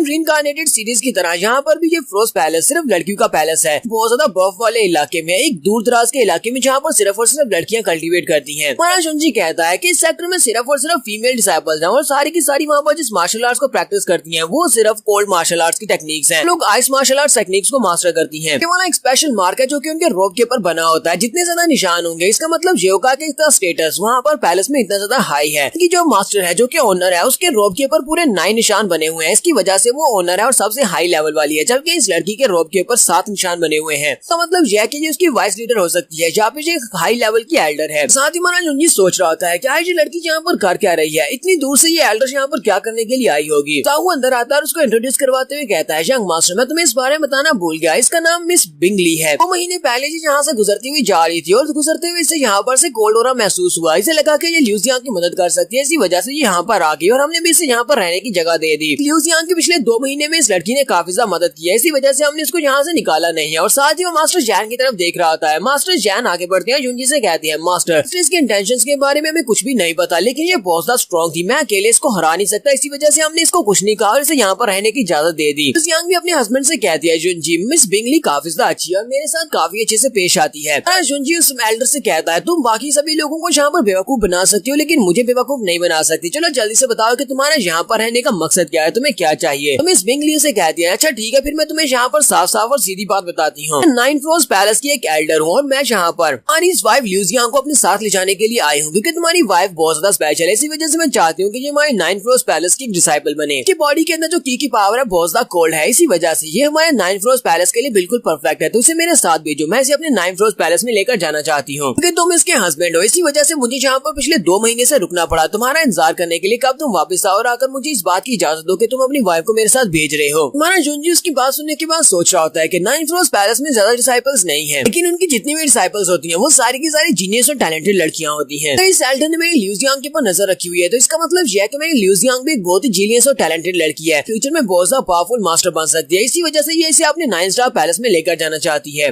बिंगली उन लोगों से कहती है, मुझे पता है कि तुम दोनों एक दूसरे के हस्बैंड एंड वाइफ और इसी वजह से तुम दोनों के एक दूसरे के साथ बहुत सारी फीलिंग्स अटैच हो चुकी हैं, इसी वजह से तुम दोनों का एक दूसरे से अलग होना बहुत ज्यादा मुश्किल है। लेकिन अगर तुम लोग यहाँ पर इस बात पे एग्री हो जाते हो तो 9 फ्रोस्ट पैलेस में इस लड़की को बहुत ही अच्छे से ट्रीट करूंगी, तुम्हें बिल्कुल परेशान होने की जरूरत नहीं है, वहाँ पर ये लड़की बिल्कुल सेफ रहेगी। और साथ ही वो अपने पास से एक रिंग निकालती है और उसे कहती है, मैं कंपनसेशन के तौर पर यहाँ पर तुम्हें बहुत कुछ देने वाली भी हूँ। रिंग के अंदर एक सेंट ग्रेड की कल्टीवेशन टेक्निक है और इसके अलावा 5 स्पिरिट ग्रेड मार्शल आर्ट्स की टेक्निक्स हैं। इसके अलावा पूरे 1000 स्पिरिट स्टोन्स भी हैं, बहुत सारी जड़ी बूटियां भी हैं जो कि तुम्हारे लिए बहुत ज्यादा जरूरी है, उन सभी को इस्तेमाल करके तुम कल्टीवेट कर सकते हो। तुम्हारी वाइफ हमारे साथ कल्टीवेट करने के लिए हमारे पैलेस की डिसाइपल बनेगी, तब तक तुम्हारे लिए ये कंपनसेशन काफी रहेगी। इसके अलावा मैंने तुम्हारी वाइफ ल्यूजियांग से ये बात भी सुनी है कि तुम 5 मार्शल हाउसेस में से किसी एक हाउस को ज्वाइन करना चाहते हो, तो मैं इसमें भी तुम्हारी मदद कर सकती हूँ। मैं वहाँ पर तुम्हारी सिफारिश करूंगी, जिसकी वजह से तुम्हें 5 बड़े हाउसेस में से किसी एक हाउस में एंट्री मिल जाएगी और तुम्हें मुश्किल भी नहीं होगी। और मास्टर जैन दोनों उसकी बातें सुनने के बाद काफी ज्यादा हैरान हो रहे होते हैं, क्या ये लड़की कौन है और इतनी सारी हमारे सामने कंडीशंस कैसे रख सकती है। हमारा शुनजी अपनी ल्यूजियांग की तरफ देखकर कहता है, मुझे पता है कि ल्यूजियांग के पास इतना ज्यादा टैलेंट नहीं है जितना ज्यादा तुम लोग मुझे यहाँ पर ऑफर कर रहे हो। इतनी ज्यादा ऑफर्स के बदले में मैं ल्यूजियांग को वहाँ पर कैसे भेज दूं? तो ये बताओ कि आखिर तुम लोग यहाँ पर ल्यूजियांग को ही अपना डिसाइपल क्यों बनाना चाहते हो? क्या इसकी कोई स्पेशल वजह है? मुझे तो लगता है कि ये इतनी ज्यादा सिंपल बात नहीं है, क्योंकि ल्यूजियांग कुछ ज्यादा स्पेशल होगी जो मुझे अभी तक पता नहीं है। तो मिस बिंगली उसे कहती है, मैंने तुम्हारे सामने सारी की सारी ऑफर्स रख दिया कि मैं तुम्हें ये सब कुछ कंपनसेशन के तौर पर देने वाली हूँ। अब क्या तुम चाहते हो कि मैं अपने 9 फ्रोस्ट पैलेस की मास्टर का डिसीजन तुम्हारे सामने रखूं? शुनजी उसे कहता है, क्या ऐसी बात है? वो अपने हाथ में उस रिंग को पकड़ता है जिसके अंदर वो सब कुछ होता है। वो उस रिंग को पकड़ने के बाद मिस बिंगली के सामने उस रिंग को फेंक देता है और कहता है, अपनी रिंग को लो और यहाँ से दफा हो जाओ। तुम यहाँ पर मुझे सिंसियरली इस बारे में बता नहीं रही कि आखिर तुम ल्यूजियांग को अपने साथ लेकर क्यों जाना चाहती हो और इतनी स्पेशल कैसे है कि तुम्हारे 9 जेड पैलेस को ये ज्वाइन कर सके। हमें यहाँ पर इसके बारे में कुछ भी डिस्कस नहीं करना। ल्यूजियांग मेरी वाइफ है और मैं अपनी वाइफ को इस तरह तुम्हारे सामने किसी ऑफर के बदले में नहीं बेच सकता। मुझे इसके बदले में कंपनसेशन नहीं चाहिए, मुझे बदले में मुझे वो सारी डिटेल्स चाहिए कि आखिर तुम इसे अपनी डिसाइपल क्यों बनाना चाहती हो। उसके बाद मैं कंसीडर करूंगा कि मैं इसे तुम्हारे पास भेजूंगा या नहीं। फिर साथ ही वो चूहू से कहता है, चूहू चलो जंग मिस को बाहर का रास्ता दिखा कर आओ, हमारे गेस्ट को यहाँ से बाहर भेज दो। जाहू काफी ज्यादा घबरा जाता है कि वो जंग मिस को कैसे बाहर भेजेगा और वो भी गुस्से के साथ घूर कर उसको देख रही होती है। मास्टर बिंगली वहीं पर अपनी पावर्स को रिलीज करती है और हमारे जुनजी से कहती है, जुनजी तुम्हें इस ऑफर को एक्सेप्ट कर लेना चाहिए क्योंकि ये ऑफर तुम्हारे लिए बहुत ज्यादा अच्छी है। और साथ ही वहाँ पर अपनी पावर्स को रिलीज कर रही होती है, तो उसी वक्त जुनजी भी अपनी तलवार को निकाल लेता है और कहता है, अगर तुम्हें यहाँ पर मुझसे फाइट करनी है तो फिर ठीक है, हम लोग फाइट करेंगे, लेकिन मैं अपनी वाइफ को तुम्हारे साथ नहीं भेजूंगा। लेकिन एल्डर बिंगली अपनी पावर पावर्स को यूज करते हुए वहाँ पर एक बड़ा सा बैरियर क्रिएट कर देती है, जिससे आवाज बाहर की तरफ ना जा सके। साथ ही वो सोच रही होती है अगर मैं यहाँ पर फोर्सफुली इसको यहाँ से लेकर जाने की कोशिश भी करती हूँ तब भी ये लड़की वहाँ पर जाने के बाद हमारे साथ कोऑपरेट नहीं करेगी। इसी वजह से मुझे यहाँ पर प्यार से मनाना होगा, इसके हस्बैंड को मनाना होगा ताकि ये अपनी मर्जी से मेरे साथ भेजे। तो यहाँ पर हम लोग अपनी एपिसोड 17 का एंड करेंगे। एपिसोड की एक्सप्लेनेशन अच्छी लगी हो तो कमेंट करके जरूर बताइएगा। चैनल को सब्सक्राइब कर दे, वीडियो को लाइक और शेयर कर दे। शुक्रिया।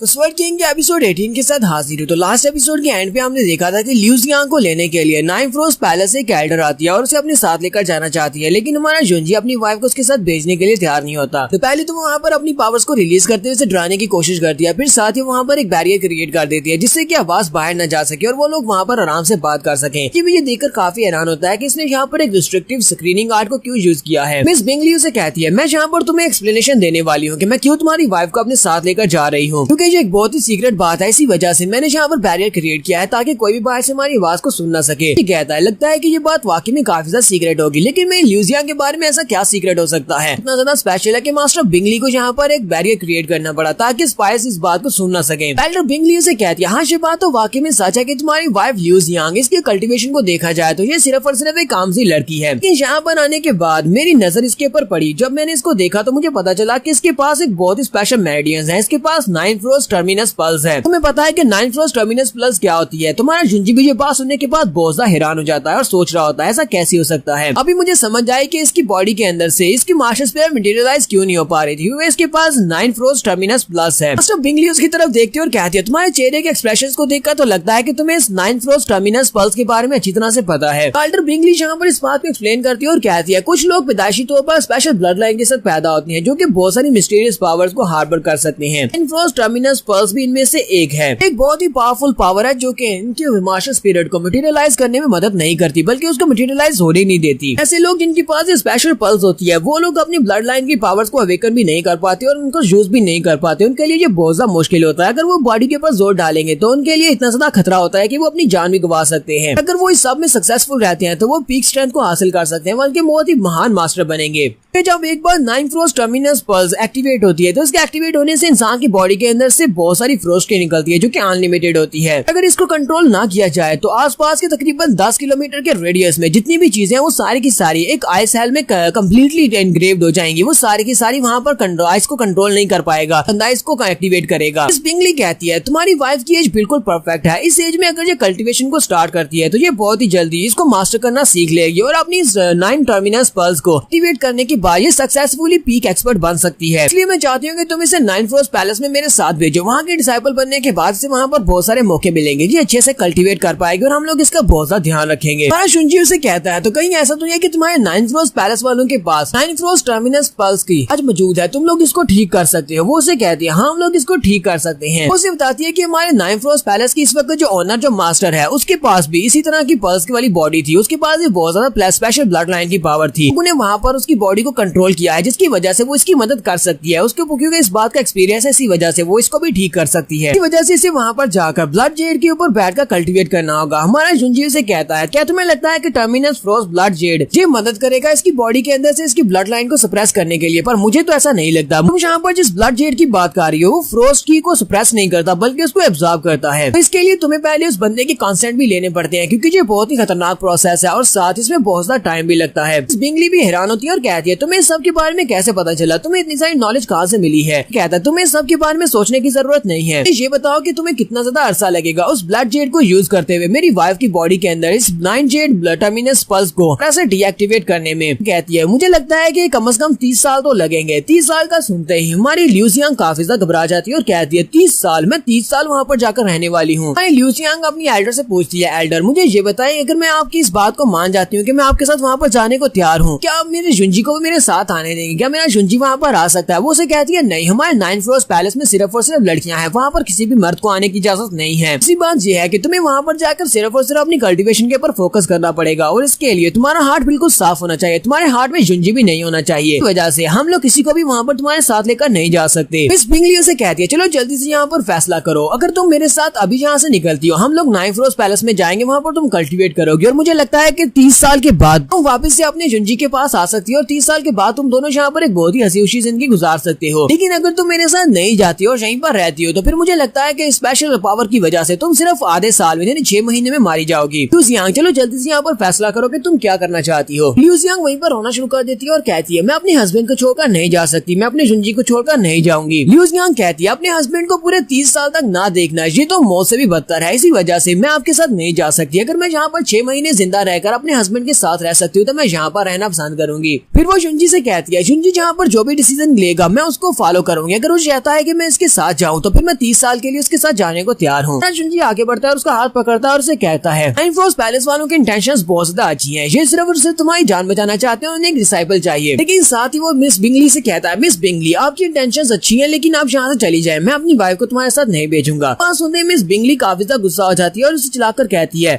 नाइन फ्रॉस्ट पैलेस तुम्हारी हेल्प कर सकता है, क्या तुम चाहते हो कि तुम्हारी वाइफ यहाँ पर 6 महीने में मारी जाए? तुम यहाँ पर चाहे जो भी कर लो, 1 साल के अरसे में तुम इसको नहीं बचा पाओगे, ये मारी जाएगी। यहाँ पर केयरफुली इस बारे में सोचना चाहिए, क्या तुम वाकई में इसको मरा हुआ देखना चाहते हो, क्या तुम इसको बचाना नहीं चाहते? जुंजी उसे कहता है मैं अपनी वाइफ को यहाँ पर मरने तो बिल्कुल भी नहीं दूंगा, मैं अपनी वाइफ को अपने से दूर जाने दूंगा, मैं इसे हमेशा अपने पास रखूंगा, इसी वजह से इसके सारे दर्द को आधा मैं बांट लूंगा, हम दोनों मिलकर इसको सबको फेस करेंगे। एक बात यहाँ पर 9 टर्मिनस पल्स की तो इसको मैं खुद से क्योर कर लूंगा, मैं इसका कोई ना कोई इलाज जरूर ढूंढ लूंगा। बिंगली से कहती है क्या तुम्हें लगता है कि तुम इसका कोई ना कोई तरीका ढूंढ सकते हो? ठीक है फिर ऐसी कर लेते हैं। फिर साथ ही वो से कहती है क्वालिफिकेशंस तुम्हारे पास है, तुम्हें क्या लगता है कि तुम इसकी बीमारी का इलाज ढूंढ सकते हो? मुझे तो यहाँ पर तुम्हारी बात के ऊपर भी हंसी आ रही है, इस बारे में जरा भी अंदाजा नहीं है कि 9 टर्मिनस पल्स कितनी ज्यादा पावरफुल हो सकती है। तुम्हारे जैसा एक मेंढक जो कि कुएं में बैठा हुआ है वो इस दुनिया के बारे में क्या जानता है? साथ ही वो से कहती है लेकिन इस तरह भी ज्यादा अच्छा है कि 2-4 महीने के बाद जब 9 टर्मिनस पल्स अपनी पीक पर पहुंच जाएगी और तुम्हारी वाइफ मरने वाली होगी, उसके बाद तुम मेरे पास भीख मांगते हुए आओगे मैं तुम्हारी वाइफ को बचा लूं, उसके बाद हम लोग तुम्हें कुछ भी ऑफर नहीं करेंगे और तुम्हारी वाइफ को बचाने के बदले में तुम्हें कुछ भी नहीं मिलेगा। साथ ही मिस बिंगली वहाँ से चली जाती है। मिस बिंगली के वहाँ से चले जाने के बाद हमारा जुंजी अपनी वाइफ से पूछता है कहीं तुम्हें ऐसा तो नहीं लगता कि मैं बहुत ज्यादा सेल्फिश हूँ जो तुम्हें वहाँ पर जाने नहीं दे रहा? लिu जियांग उसे कहती है मुझे अपने हस्बैंड के ऊपर पूरा भरोसा है कि तुम कोई ना कोई इलाज जरूर ढूंढ लोगे, तुम कोई ना कोई ऐसा तरीका ढूंढ लोगे जिससे मेरी जान बचाई जा सके। हमारा जुंजी उसे कहता है मेरे ऊपर इतना ज्यादा भरोसा करने के लिए तुम्हारा बहुत बहुत शुक्रिया, मैं जो कुछ भी हो सकेगा वो जरूर करूंगा तुम्हारी जान बचाने के लिए। सीन ज़ीफेंग सिटी का दिखाया जाता है 100 ट्रेजर पवेलियन का। जुंजी कहता है तो फिलहाल के लिए मैं इससे ज्यादा कुछ भी नहीं कर सकता, मैं जहाँ पर सिर्फ कुछ पिल्स को यूज करते हुए जो उनकी बॉडी के अंदर जो फ्रोस्ट किया उसको सुप्रेस कर सकता हूँ और उसके लिए मुझे कुछ पिल्स बनाना होगी और उन पिल्स को बनाने के लिए मिस जूजान की मदद की जरूरत पड़ेगी और वो 100 ट्रेजर पवेलियन में पहुंच जाता है। वो कहता है मुझे मिस जूजान की एबिलिटीज को बारो करना पड़ेगा, अपनी वाइफ को भी अपने साथ लेकर आया होता है। वो वहाँ पर पहुंचता है, रिसेप्शन वाली लड़की से कहता है मुझे मिस जूजान से मिलना है, जाकर उसे बताओ कि मैं जहाँ पर हूँ। रिसेप्शन वाली लड़कियां उसे कहती है सर हमें माफ करना, हम लोग इस वक्त मिस किन को वहाँ पर डिस्टर्ब नहीं कर सकते क्योंकि वो एक बहुत ही इंपॉर्टेंट मीटिंग में है, वो किसी से बात कर रही है प्राइवेट रूम में, वजह से आप उनसे नहीं मिल सकते, आप इंतजार कर सकते हैं। जुंजी से कहता है जाओ जाकर उसको बताओ कि चू जिंगजुन जहाँ पर आया है, तुम लोग जब उसे मेरा नाम बताओगी तो वो खुद ही इस मीटिंग को कैंसिल करके बाहर आ जाएगी। तो वो दोनों लड़कियां एक दूसरे की तरफ देख रही होती है कि अब हम लोग क्या करें। हाँ ये बात तो ठीक है कि ये मास्टर चू है लेकिन हम लोग जाकर उसको इस बारे में नहीं बता सकते क्योंकि मैडम बहुत सा गुस्सा हो जाएंगी। रिसेप्शन वाली लड़कियां युंजी से कहती है लेकिन हमारी मिस ने हमें कहा था कि कोई भी उनको डिस्टर्ब ना करे चाहे कोई भी हो, जैसे हम लोग आपको अंदर जाने नहीं दे सकते, प्लीज उनको डिस्टर्ब मत करें। युंजी टेबल पर हाथ मारता है और उसे कहता है अगर तुम्हें लगता है कि मिस किन तुम्हारे पर गुस्सा होंगी तो ये सारी की सारी रिस्पॉन्सिबिलिटी मैं उठाता हूँ, तुम जाओ जाकर अपनी मिस किन को मेरे बारे में इन्फॉर्म करो। दोनों ही लड़कियां फिर से वहाँ पर डर जाती है और एक दूसरे की तरफ देख रही होती है, जबकि बाकी के सभी लोग भी सोच रहे होते हैं क्या है ये लड़का कौन है और जहाँ पर मिस किन से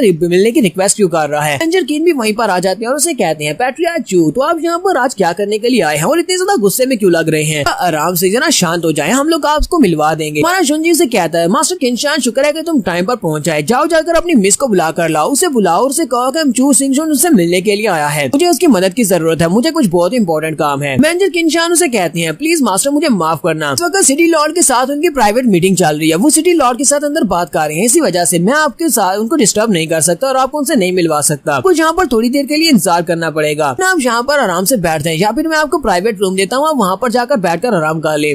जुंजी से कहता है मेरे पास उसके इंतजार करने का टाइम नहीं है, आओ जाकर उसको अभी बता दो। तो मैनेजर किनशान कहते हैं मैं जहाँ पर नहीं जा सकता, वो काफी ज्यादा घबरा रहे होते हैं कि मिस जूजान उसके ऊपर गुस्सा होगी। ये सभी लोग जो कि वहाँ पर खड़े होते हैं वो सभी लोग सोच रहे होते हैं क्या है ये लड़का अपने आप को समझता क्या है, इसे क्या लगता है कि ये सिटी लॉर्ड से ज्यादा पावरफुल है, लॉर्ड की वहाँ पर मीटिंग चल रही है और ये सिटी लॉर्ड की मीटिंग को खत्म करके वहाँ पर मिस जूजान से मिल सकता है। सभी लोग कहते हैं चलो देखते हैं कि अब कैसे इस लड़के को यहाँ पर सजा मिलती है, सिटी लॉर्ड इसको सजा देंगे। लिu जियांग भी अपने हस्बैंड से कहती है जुंजी क्यों ना हम लोग वापस चले जाएं और थोड़ी देर के बाद आ जाएं। ये उसे कहता है परेशान होने की जरूरत नहीं है, मैं इस आपको खुद ही संभाल लूंगा। फिर साथ ही वो गुस्से के साथ कहता है मैनेजर किनशान क्या तुम जाकर अपनी मिस को बुलाकर लाने वाली हो या नहीं। मेजर किनशान उसे कहते हैं प्लीज मुझे माफ करना, मैंने कहा ना कि वो इस वक्त सिटी लॉर्ड के साथ मीटिंग में है, अब मैं उनको डिस्टर्ब नहीं कर सकता। हमारा जुंजी से कहता है तो फिर ठीक है, मैं यहाँ पर उसको एक अपॉर्चुनिटी देने के लिए आया था। मैं यहाँ पर एक ग्रेड 3 की पिल बनाने के लिए आया था और मेरे पास उसका फार्मूला भी है। मुझे इस पिल को बनाने में तुम्हारी मैडम की मदद की जरूरत थी, लेकिन अब जबकि उसके पास टाइम ही नहीं है तो फिर ठीक है, मैं इस फार्मूला को अपने साथ लेकर किसी और के पास चला जाता हूँ। हमारा जुंजी जैसे पीछे की तरफ मुड़ता है, मेजर किनशान उसे कहते हैं अच्छा रुको जरा, मैं जाकर अभी उसको नोटिफाई करके आता हूँ, मैं उसको बता कर आता हूँ। जुंजी से कहता है लेकिन तुम्हारी मिस जूजैन वो तो अभी तक सिटी लॉर्ड के साथ बात कर रही है, क्या तुम अभी वहाँ पर जाओगे मेरे जैसे एक स्मॉल कैरेक्टर के लिए जाकर उनकी बात को डिस्टर्ब करोगे? क्या तुम वाकई में ऐसा करने वाले हो? मेजर किनशान काफी शर्मिंदा हो जाते हैं और कहते हैं प्लीज मुझे माफ कर दो, लेकिन मैं अभी जाता हूँ, जाकर मैं मैडम जूजैन को बता कर आता हूँ। जी तो बस ऑर्डर्स मिले थे कि किसी को अंदर नहीं आने देना, इसी वजह से मैं यहाँ पर आग को रोक रहा था। बाकी के सभी लोग भी हैरान हो जाते हैं, क्या है यहाँ पर हो क्या रहा है, मेजर किनशान भी इससे इतना ज्यादा डर क्यों रहे हैं। अरे मेजर किनशान हमारे जुंजी और उसकी वाइफ को लेकर उस प्राइवेट रूम की तरफ चल पड़ते हैं जहाँ पर मिस जूजैन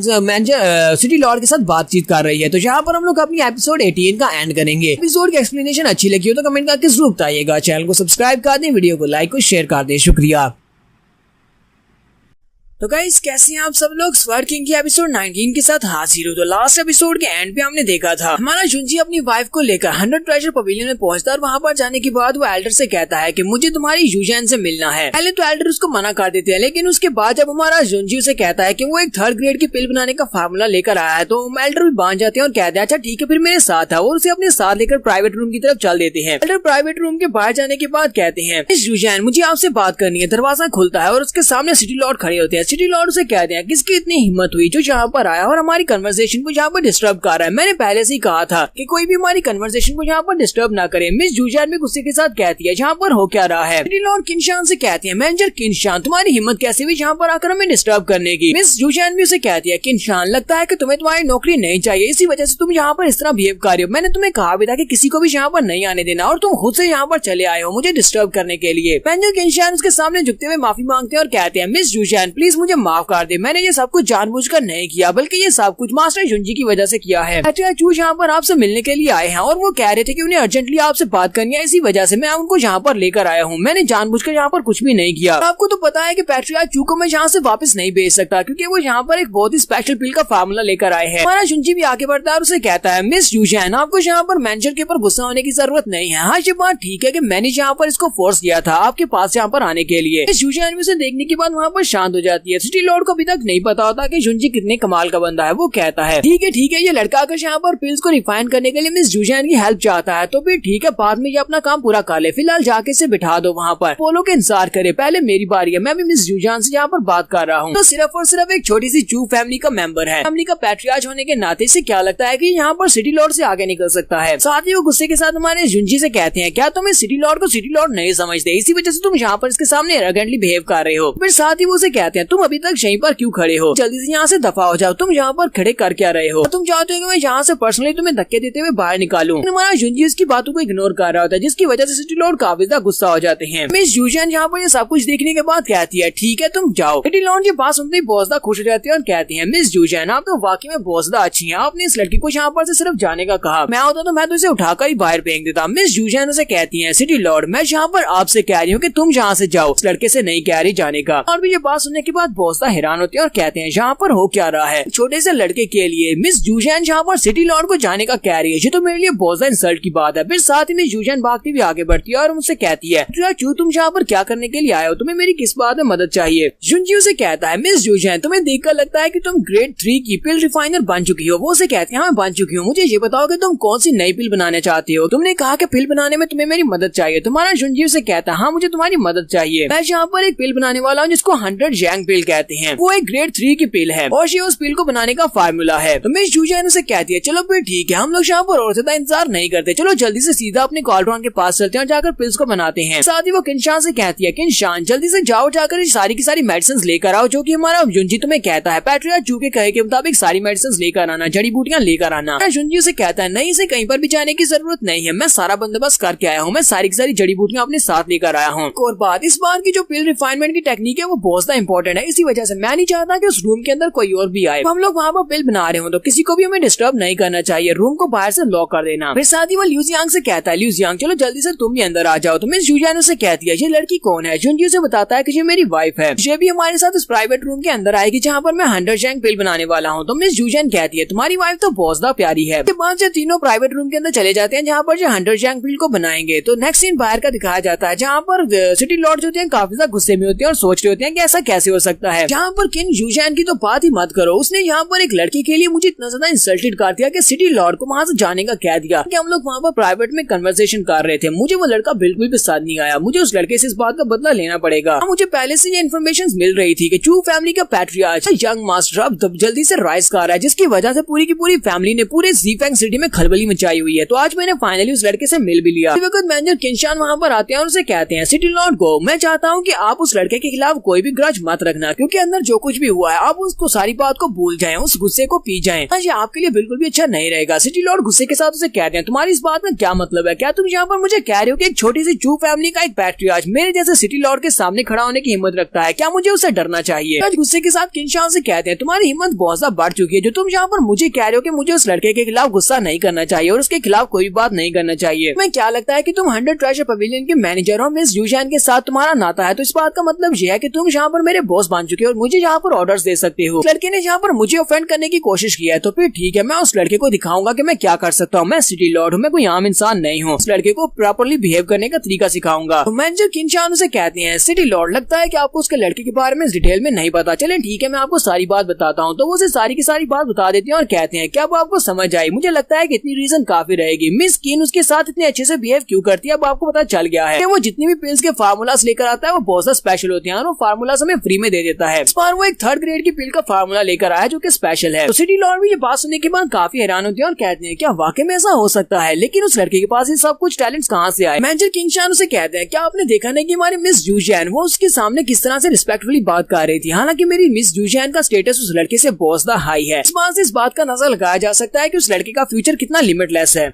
तो सिटी लॉर्ड उसकी बात सुनने के बाद चाल देते हैं और साथ ही सोच रहे होते हैं मैंने उस लड़की के साथ बदतमीजी से बात की, मुझे लगता है कि मुझे यहाँ पर कुछ ना कुछ तो करना पड़ेगा ताकि मैं उस लड़के के खिलाफ ना हूँ और वो लड़का मेरे पर गुस्सा ना हो, कि उसे कुछ गिफ्ट देना पड़ेंगे। और वो सोचते सोचते वहाँ से चले जाते हैं। यहीं से नेक्स्ट सीन में शुई फैमिली का दिखाया जाता है। तो शुई फैमिली के पैट्रियार्च का जो छोटा भाई होता है वो अपने बड़े भाई को बता रहा होता है कि मैंने अभी भी सुना है जुनजी अपनी वाइफ को अपने साथ लेकर 100 ट्रेजर पवेलियन में गया था और वहाँ पर जाकर उसने काफी ज्यादा मैस क्रिएट कर दी। वहाँ पर मिस जुजियान अपने प्राइवेट रूम में सिटी लॉर्ड के साथ बात कर रही थी, लेकिन उसने वहाँ पर जाकर कुछ ऐसी धमकी दी कि उसे अपनी प्राइवेट मीटिंग को खत्म करना पड़ा और सिटी लॉर्ड को भी वहाँ से जाना पड़ा। के बाद वो मिस जुजियान के साथ प्राइवेट रूम के अंदर चला गया है कुछ पिल्स को बनाने के लिए। अब क्या एक दूसरे एल्डर उन लोगों से कहते हैं। तो यहाँ पर हैरान करने वाली बात तो ये है इस लड़के ने वहाँ पर सिटी लॉर्ड को काफी ज्यादा गुस्सा दिला दिया था, लेकिन उनके गुस्सा होने की बजाय उन लोगों ने काफी सारे गिफ्ट्स हमारे पैट्रियार्च चू यानी कि हमारे जुंजी को वहाँ पर भिजवा दिए। इस बात का क्या मतलब हो सकता है, क्या सिटी लॉर्ड भी उनके साथ मिल चुके हैं? क्योंकि अगर सिटी लॉर्ड उस लड़के के साथ मिल चुके हैं तो इसका मतलब यह है कि पूरा ज़ीफेंग सिटी उस लड़के के साथ है। शुई फैमिली अब यहाँ पर बिल्कुल अकेली रह चुकी है, हमें कुछ ना कुछ तो करना पड़ेगा। वैसे एक एल्डर कहता है मैंने यहाँ पर एक और बात भी सुनी है, मैंने सुना है कि उस लड़के का कल्टीवेशन लेवल टेम्परिंग के 8th लेवल तक पहुंच चुका है। तो शुई कियान सभी की बातें सुनने के बाद गुस्सा हो जाती है और चिल्लाकर कहती है तुम सभी लोग अपनी बकवास बंद करो, तुम सभी लोग यहाँ पर सिर्फ और सिर्फ उस लड़के की तारीफें किए जा रहे हो। इस बात से कोई भी फर्क नहीं पड़ता कि अगर उस लड़के को यहाँ पर इतनी सारी सपोर्ट मिल चुकी है, काफी सारी फैमिलीज उसके साथ मिल चुकी है, लेकिन फिर भी वो सिर्फ और सिर्फ एक कचरा ही रहेगा, सिर्फ और सिर्फ शॉर्ट मूवमेंट की ग्लोरी है। हमारी शुई फैमिली के लेवल तक कोई भी नहीं पहुँच सकता। हमारी शुई फैमिली ज़ीफेंग सिटी की नंबर 1 फैमिली थी और हमेशा रहेगी। और रही बात यहाँ पर उस लड़के को हराने की, एक बार मैं 5 हाउसेज के कंपटीशन में जाकर चैंपियन बन जाऊँ, उसके बाद देखना 5 बड़े मार्शल हाउसेज में से कोई एक फैमिली अपने लिए एक स्टूडेंट के तौर पर चूज करेगी, तो उसके बाद ज़ीफेंग सिटी में हमारा नाम होगा। उस लड़के को कोई भी नहीं जानेगा, बाकी के सभी लोग भी हमारे साथ ताल्लुक रखना चाहेंगे। पर एक और लड़का होता है वो उन लोगों से कहता है लेकिन जिस तरह से उस लड़के की कल्टीवेशन बढ़ती जा रही है, अगर वो भी उस कंपटीशन में जाता है और जाकर किसी 5 बड़े हाउसेज में से किसी एक मार्शल हाउस को ज्वाइन कर लेता है या उसे स्टूडेंट के तौर पर सिलेक्ट कर लेते हैं, तो फिर क्या होगा? शुई कियान भी सोच रही होती है जिस स्पीड के साथ उस लड़के की कल्टीवेशन स्पीड बढ़ रही है, मुझे लगता है कि इस बारे में कहना गलत होगा कि वो भी इस कंपटीशन में हिस्सा ले सकता है। शुई कियान ने सभी लोगों से कह दिया तुम सभी को अच्छी तरह से पता है कि कल्टीवेशन के दौरान कोई भी शॉर्टकट्स नहीं चलते, हमें बहुत ज्यादा मेहनत करने के बाद ही अपने आप को लेवल अप करना पड़ता है। वो लड़का बड़ी स्पीड के साथ अपने आप को लेवल अप कर रहा है, इसका मतलब ये है कि वो शॉर्टकट्स को यूज कर रहा है, वो बहुत सारी पिल्स को यूज कर रहा होगा जिनके साइड इफेक्ट्स भी होंगे। जब तक मैं जहाँ पर हूँ इस कंपटीशन में हिस्सा लेने वाली हूँ, तब तब तक वो लड़का इस बारे में भूल जाए कि वो 5 बड़े हाउसेस में से अपने आप को डिसाइपल के तौर पर सिलेक्ट करवा पाएगा। सेक्टर पैट्रियार्च उन लोगों से कहते हैं हम लोग फिलहाल के लिए इस बारे में बात नहीं कर सकते, हमें उस लड़की के बारे में नहीं सोचना चाहिए, सिलेक्शन के बारे में सोचना चाहिए क्योंकि कंपटीशन बहुत ही जल्दी होने वाला है। हम लोग जुनमैंग मार्शल हाउस वालों से बात करते हैं, लोग इस कंपटीशन के साथ टैंपर करें और हमारी शुई कियान को आसानी के साथ एक हाउस में स्टूडेंट के तौर पर सिलेक्ट कर लिया जाए। तो वो लोग कहते हैं हमें फिलहाल के लिए पैट्रियार्च चू के बारे में सोचना बंद करना होगा और हमें उनके टाउन के बारे में सोचना होगा क्योंकि इस वक्त वो अपने टाउन में मौजूद नहीं है। उनका टाउन बहुत ही जल्दी एक्सपैंड करता जा रहा है और राइज कर रहा है। क्या तुमने देखा नहीं, उन्होंने अपने सारे पुराने घरों को तोड़कर नए घर बना लिए हैं और फ्यूचर में वो हमारे लिए बहुत बड़ा खतरा बन सकते हैं। तो हमें सबसे पहले उनके घरों को वहाँ पर तोड़ना होगा और सभी लोगों के हौसले भी तोड़ने होंगे। एल्डर उन लोगों से कहते हैं इससे पहले कि चू फैमिली वाले अपने पास कुछ एल्डर्स को रिक्रूट कर ले और उनके पास भी एल्डर्स आ जाएं, हमें उनको दोबारा से डिस्ट्रॉय करना होगा।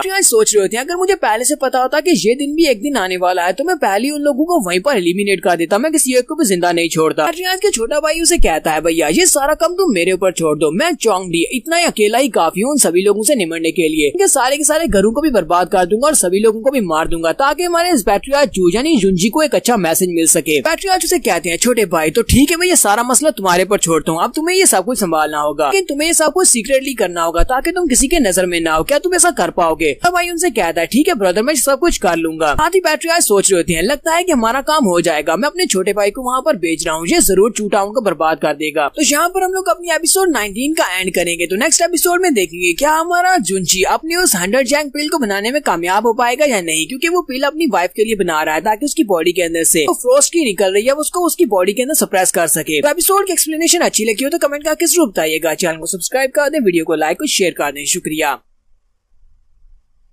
तो गाइस कैसे हैं आप सब लोग? स्वर्ड किंग के एपिसोड 20 के साथ हाजिर हूँ। तो लास्ट एपिसोड के एंड पे हमने देखा था कि शुई फैमिली के पैट्रियार्च अपने छोटे भाई चोंगडी को ये काम देते हैं। वो कहते हैं कि तुम्हें जाकर चू टाउन को बर्बाद करना है और ये काम सीक्रेटली करना कि हमारी शुई फैमिली के ऊपर इल्जाम न आए। इस एपिसोड की शुरुआत में हमें प्राइवेट रूम का सीन दिखाया जाता है। यहाँ पर मिस जूशियन और हमारा जुंजी वो दोनों पिल्स बनाने की कोशिश कर रहे हैं। तो वहाँ पर वो लोग पिल्स बनाते हैं, वो बार बार पिल्स बना रहे होते हैं लेकिन उनकी प्योरिटी उन्हें हासिल नहीं हो रही होती। 10 दिन उस प्राइवेट रूम के अंदर गुजारने के बाद मिस जूशियन के हाथ में एक पिल होती है। मिस जूशियन कहती है जरा इस पिल को चेक करो। तो हमारा जिस पिल को चेक करके कहता है हमारी पिल तकरीबन 30 या 40% तक ठीक है लेकिन हमें और ज्यादा बनानी पड़ेगी क्योंकि ये इतनी भी ज्यादा अच्छी नहीं है। चलो ठीक है, इसको फिर भी एक्सेप्टेबल कहा जा सकता है। जूजियन को इस बात से काफी गुस्सा आता है। फिर साथ ही वो कहती है मैंने इस पिल को तुम्हारी गाइडेंस से बनाया है, जैसे जैसे तुम मुझे बताते रहे हो मैंने वैसे वैसे ही किया। यानी यहाँ पर तुम्हारी गाइडेंस में गलती है या फिर मेरे एक्सपीरियंस में गलती है। मुझे तो लगता है कि तुम्हारी गाइडेंस में ही गलती है, इसी वजह से ये पिल इस तरह की बनी है। वो उस पिल को बॉटल के अंदर रख लेती है और उसे कहती है अगर मेरे मास्टर को इस बारे में पता चल जाए कि तुमने यहाँ पर मुझे एक 3rd ग्रेड की पिल बनाने का फार्मूला दिया है और तुम्हारे पास पिल बनाने के बहुत सारे फार्मूलाज हैं, मास्टर तो बहुत ज्यादा शॉक्ड हो जाएंगे। इसी के साथ ही मिस जूशियन जब हमारे जुंजी की तरफ देखती है तो बहुत ज्यादा हैरान हो जाती है और बाकी भी उसके पास जाती है और कहती है ये क्या तुमने ब्रेक थ्रू कर लिया? सिर्फ और सिर्फ 10 दिन में यहाँ पर खड़े रहकर तुमने ब्रेक थ्रू कैसे कम्प्लीट कर लिया?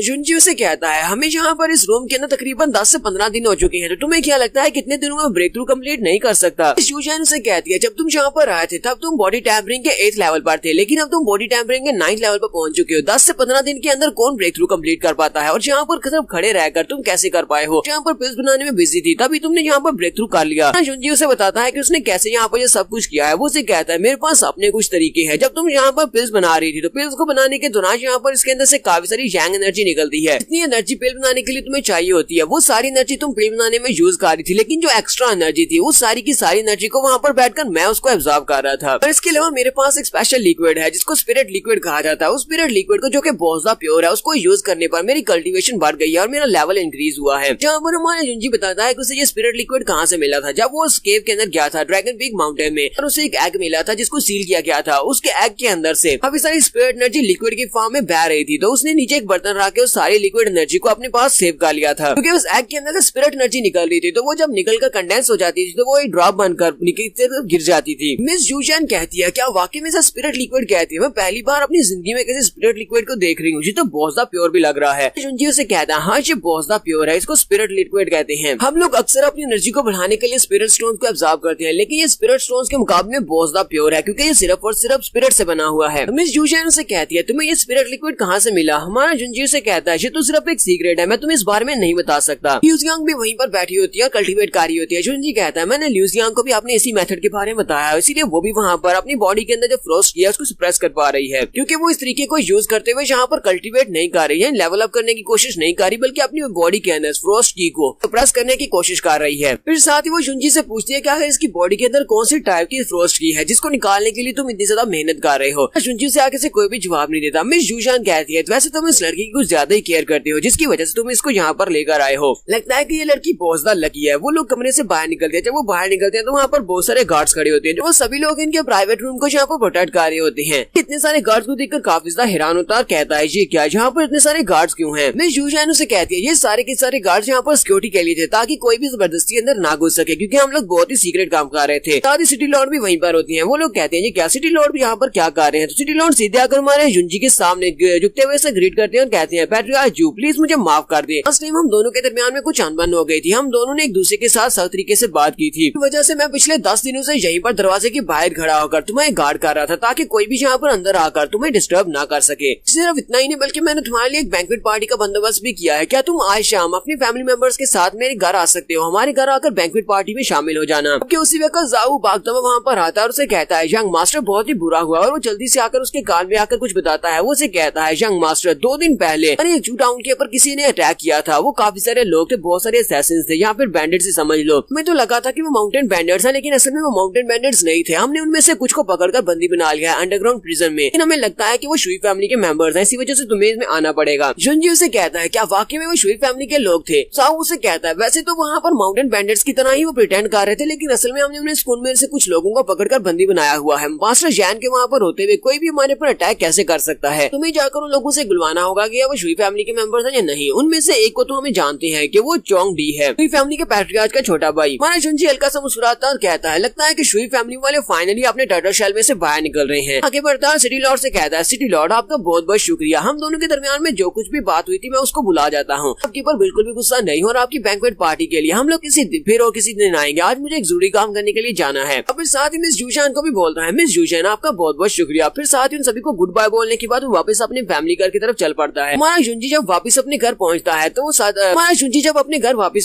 सामने आकर देखता है कि मास्टर जैन बैठे होते हैं। मास्टर जैन की मुंह पर पट्टी लगी होती है। वो उसे कहता है मास्टर जैन जी क्या हुआ, आप भी जख्मी हो गए? लगता है कि वो लोग काफी स्ट्रॉन्ग थे। मास्टर जैन उसे कहते हैं ये तो बस छोटी मोटी चोटें हैं जो जल्दी हील हो जाएंगी। जुंजी ल्यूजियांग से कहता है ल्यूजियांग तुम पहले घर चली जाओ, तुम सीधा घर जाना, हम लोगों को एक और जरूरी काम है, हम लोग वो निपटाने के लिए जा रहे हैं। फिर वो मास्टर जैन से कहता है मास्टर जैन चलो मेरे साथ आओ, हम लोग अंडरग्राउंड प्रिजन जा रहे हैं। सीन में अंडरग्राउंड प्रिजन का दिखाया जाता है। शुई फैमिली के लोगों को इन लोगों ने बंदी बनाकर के अंदर बंद किया गया होता है। तो वहाँ पर एक बंदा कहता है ये प्लेस तो बहुत ज्यादा बुरी है। शुई फैमिली वालों के पास अब एक एक्सपर्ट आ चुका है, इसी वजह से उन लोगों ने हमें पकड़कर यहाँ पर बंदी बना दिया। अगर उनके पास कोई एक्सपर्ट नहीं होता तो उन लोगों की क्या औकात थी कि हमें यहाँ पर बंदी बना सकते। उनमें से दूसरा कहता है तो हमारी बॉडी के अंदर पॉइजन जैन का पॉइजन है, इसी वजह से हमें यहाँ पर एनर्जी वेस्ट नहीं करनी चाहिए। बात करना बंद करो, चुपचाप बैठे रहो, वरना पॉइजन और ज्यादा फैल जाएगा। इसने ऐसा सोचा था कि पॉइजन जैन जैसा एक एक्सपर्ट इन लोगों का एक्सपर्ट बन जाएगा और इनका एक एल्डर बन जाएगा। फिर साथ ही उन्हें आवाज आती है कि बाहर से कोई आ रहा है। तो हमारा जुंजी अपने लोगों के साथ वहाँ पर पहुँच जाता है। तुम्हारा जुंजी जैसे ही वहाँ पर पहुँचता है तो चोंग डी उसे कहता है तो जिन जुन तुम फाइनली यहाँ पर हमारे सामने अपीयर हो ही गए। चलो जल्दी से हम सभी लोगों को मार डालो क्योंकि हम में से कोई भी यहाँ पर तुम्हें कुछ भी नहीं बताने वाला। अरे पर टाइम वेस्ट मत करो। तुम्हारा जुंजी कहता है ये सभी बकवास लोग फिर से वही पुरानी वाली लाइंस बोल रहे हैं। खड़े जाने के बाद सभी लोग एक ही डायलॉग मारते हैं कि हमें मार डालो, हम कुछ भी नहीं बताएंगे। हमारा जुंजी उसे कहता है क्या तुम्हें लगता है कि मैं तुम्हें इतनी आसानी से मार सकता हूँ? मैं तुम्हें इतनी आसान मौत तो बिल्कुल भी नहीं देने वाला। तुम सभी को आसानी से मार देना चाहिए, तो तुम्हारा ये बहुत बड़ा एहसान होगा। तो शुई चोंग डी उसे कहता है लड़के अगर मास्टर जैन वहाँ पर नहीं होता तुम्हारे चू टाउन को प्रोटेक्ट करने के लिए तो अब तक तो तुम्हारे चू टाउन के सभी लोग मर चुके होते और सारी बिल्डिंग्स गिर चुकी होती, तुम्हारे पास कुछ भी नहीं होता। तुम्हें क्या लगता है कि तुम एक बहुत ही महान मास्टर हो? हमारा जुंजी उसे कहता है मुझे इस बात से फर्क नहीं पड़ता कि तुम लोग मेरे बारे में क्या सोचते हो, मुझे पता है कि मैं क्या हूँ। जुंजी उसे कहता है मुझे तुम लोगों से सिर्फ और सिर्फ एक ही बात जाननी है। मुझे ये बताओ कि आज से ठीक 14 साल पहले तुमने युनमेंग मार्शल हाउस वालों के साथ मिलकर मेरे पेरेंट्स को किडनैप किया था। मेरे पेरेंट्स को किडनैप करने के पीछे तुम लोगों का मकसद क्या था? तुम्हें मुझे इस बारे में बताना होगा। चोंग डी जल्दी से दूसरी तरफ चेहरा घुमा लेता है और उसे कहता है मुझे इस बारे में नहीं पता और ना ही मैं तुम्हें इस बारे में कुछ बताने वाला हूँ। जुंजी उसे कहता है चोंग डी इस वक्त तुम्हारी जिंदगी मेरे हाथ में है, अगर मैं चाहूँ तो तुम्हें अभी मार सकता हूँ, इसलिए मैं चाहता हूँ कि तुम मेरे साथ कोऑपरेट करो। जितना ज्यादा अच्छे से कोऑपरेट करोगे उतना बेहतर रहेगा। मुझे ये बात भी अच्छी तरह से पता है कि अगर तुम्हारे भाई को इस बारे में पता चला कि तुम्हें बंदी बना लिया गया है तो मुझे पता है कि तुम्हारा बड़ा भाई तुम्हें बचाने के लिए कभी भी नहीं आएगा, इसलिए ये ख्याल तो छोड़ दो कि वो तुम्हें बचाने के लिए आने वाला है। तो यही बात सुनने के बाद वो कहता है हाँ ये बात तो वाकई में सच है कि वो नहीं आएगा। वो काफी ज्यादा घबरा भी जाता है। फिर साथ ही वो से कहता है मुझे इस बारे में कुछ भी नहीं पता जो तुम कह रहे हो, मुझे 14 साल की कोई बात याद नहीं है, मुझे यहाँ पर गलत इंसान से ये सवाल पूछ रहे हो। तो हमारा जुंजी आगे से हल्का सा मुस्कुराता है और उसे कहता है तुम तो वाकई में कुछ ज्यादा परसिस्टेंट हो, क्यों ना हम लोग यहाँ पर आपस में एक शर्त लगा ले। चोंग डी भी उसे कहता है हम लोग यहाँ पर किस तरह की बेट लगाने वाले हैं, क्या तुम्हें लगता है कि मैं यहाँ पर तुम्हारे साथ कोई गेम खेलने वाला हूँ। जुनजी उसे कहता है नहीं, मैं तुम्हारे साथ कोई भी गेम नहीं खेलने वाला, मेरे पास तुम्हारे पॉइजन का क्योर है, मैं तुम्हारे पॉइजन को ठीक कर सकता हूँ। हम दोनों यहाँ पर आपस में फाइट करेंगे और फाइट में हम दोनों को जीतना होगा। अगर तुम इस फाइट को जीत जाते हो, मुझे हरा देते हो, तो तुम यहाँ से जा सकते हो, लेकिन अगर मैं इस फाइट को जीत जाता हूँ तो तुम्हें मुझे बताना होगा कि 14 साल पहले तुम्हारी फैमिली ने मैं मार्शल हाउस के साथ मिलकर मेरे पेरेंट्स के खिलाफ ये साजिश क्यों की थी। वहाँ से वो बॉटल निकालता है और उसे कहता है चलो जल्दी से बताओ कि तुम इस शर्त के लिए राजी हो। चोंग डी उसे कहता है अच्छा मुझे ये बताओ कि क्या फाइट के दौरान मैं तुम्हारी जान भी ले सकता हूँ। जुनजी उसे कहता है हाँ क्यों नहीं, तुम मेरी जान भी ले सकते हो। तो वो साथ उसे कहता है ठीक है फिर मैं तुम्हारी इस शर्त को एक्सेप्ट कर लेता हूँ, मुझे वो एंटीडोट की बॉटल दो, उसके बाद हम दोनों फाइट करेंगे। तुमने मुझे हरा दिया तो फिर मैं तुम्हें बताऊंगा कि 14 साल पहले हमने ये सब कुछ क्यों किया था। वो मास्टर से कहता है मास्टर आप ये क्या कर रहे हैं। चोंग डी इस वक्त स्पिरिट गैदरिंग राम के 3rd लेवल पर है, जबकि आप तो इस वक्त बॉडी टैपिंग के 9th लेवल पर है, वो आपको आसानी से हरा सकता है, ये बहुत ज्यादा रिस्की है। जुनजी से कहता है तुम्हें परेशान होने की जरूरत नहीं है, मुझे पता है कि मैं क्या कर रहा हूँ, बस तुम्हें इंतजार करो। साथ ही वो एंटीडोट की बॉटल को उसकी तरफ फेंक देता है, वो एंटीडोट की बॉटल को खोलता है और उसको पी जाता है और उसे कहता है 1 घंटे के बाद मैं तुमसे फाइट करूंगा। उसे कहता है ठीक है तुम अपनी स्पिरिट एनर्जी को दोबारा से गैदर कर लो, जब तक तुम ठीक नहीं हो जाते, कम्प्लीटली क्योर नहीं हो जाते, तब तक हम लोग फाइट नहीं करेंगे। साथ ही चोंग डी सोच रहा होता है ये लड़का बहुत बड़ा बेवकूफ है, इस बेवकूफ ने तो अपना सर प्लेट में रखकर मेरे सामने कर दिया, अब तो बस इसके ऊपर छुरी चलाना बाकी है। एक बार मैं इसको मार डालूं, उसके बाद देखना मैं शुई फैमिली में वापस जाने के बाद शुई फैमिली का एक बहुत ही पोटेंशियल एल्डर बन जाऊंगा।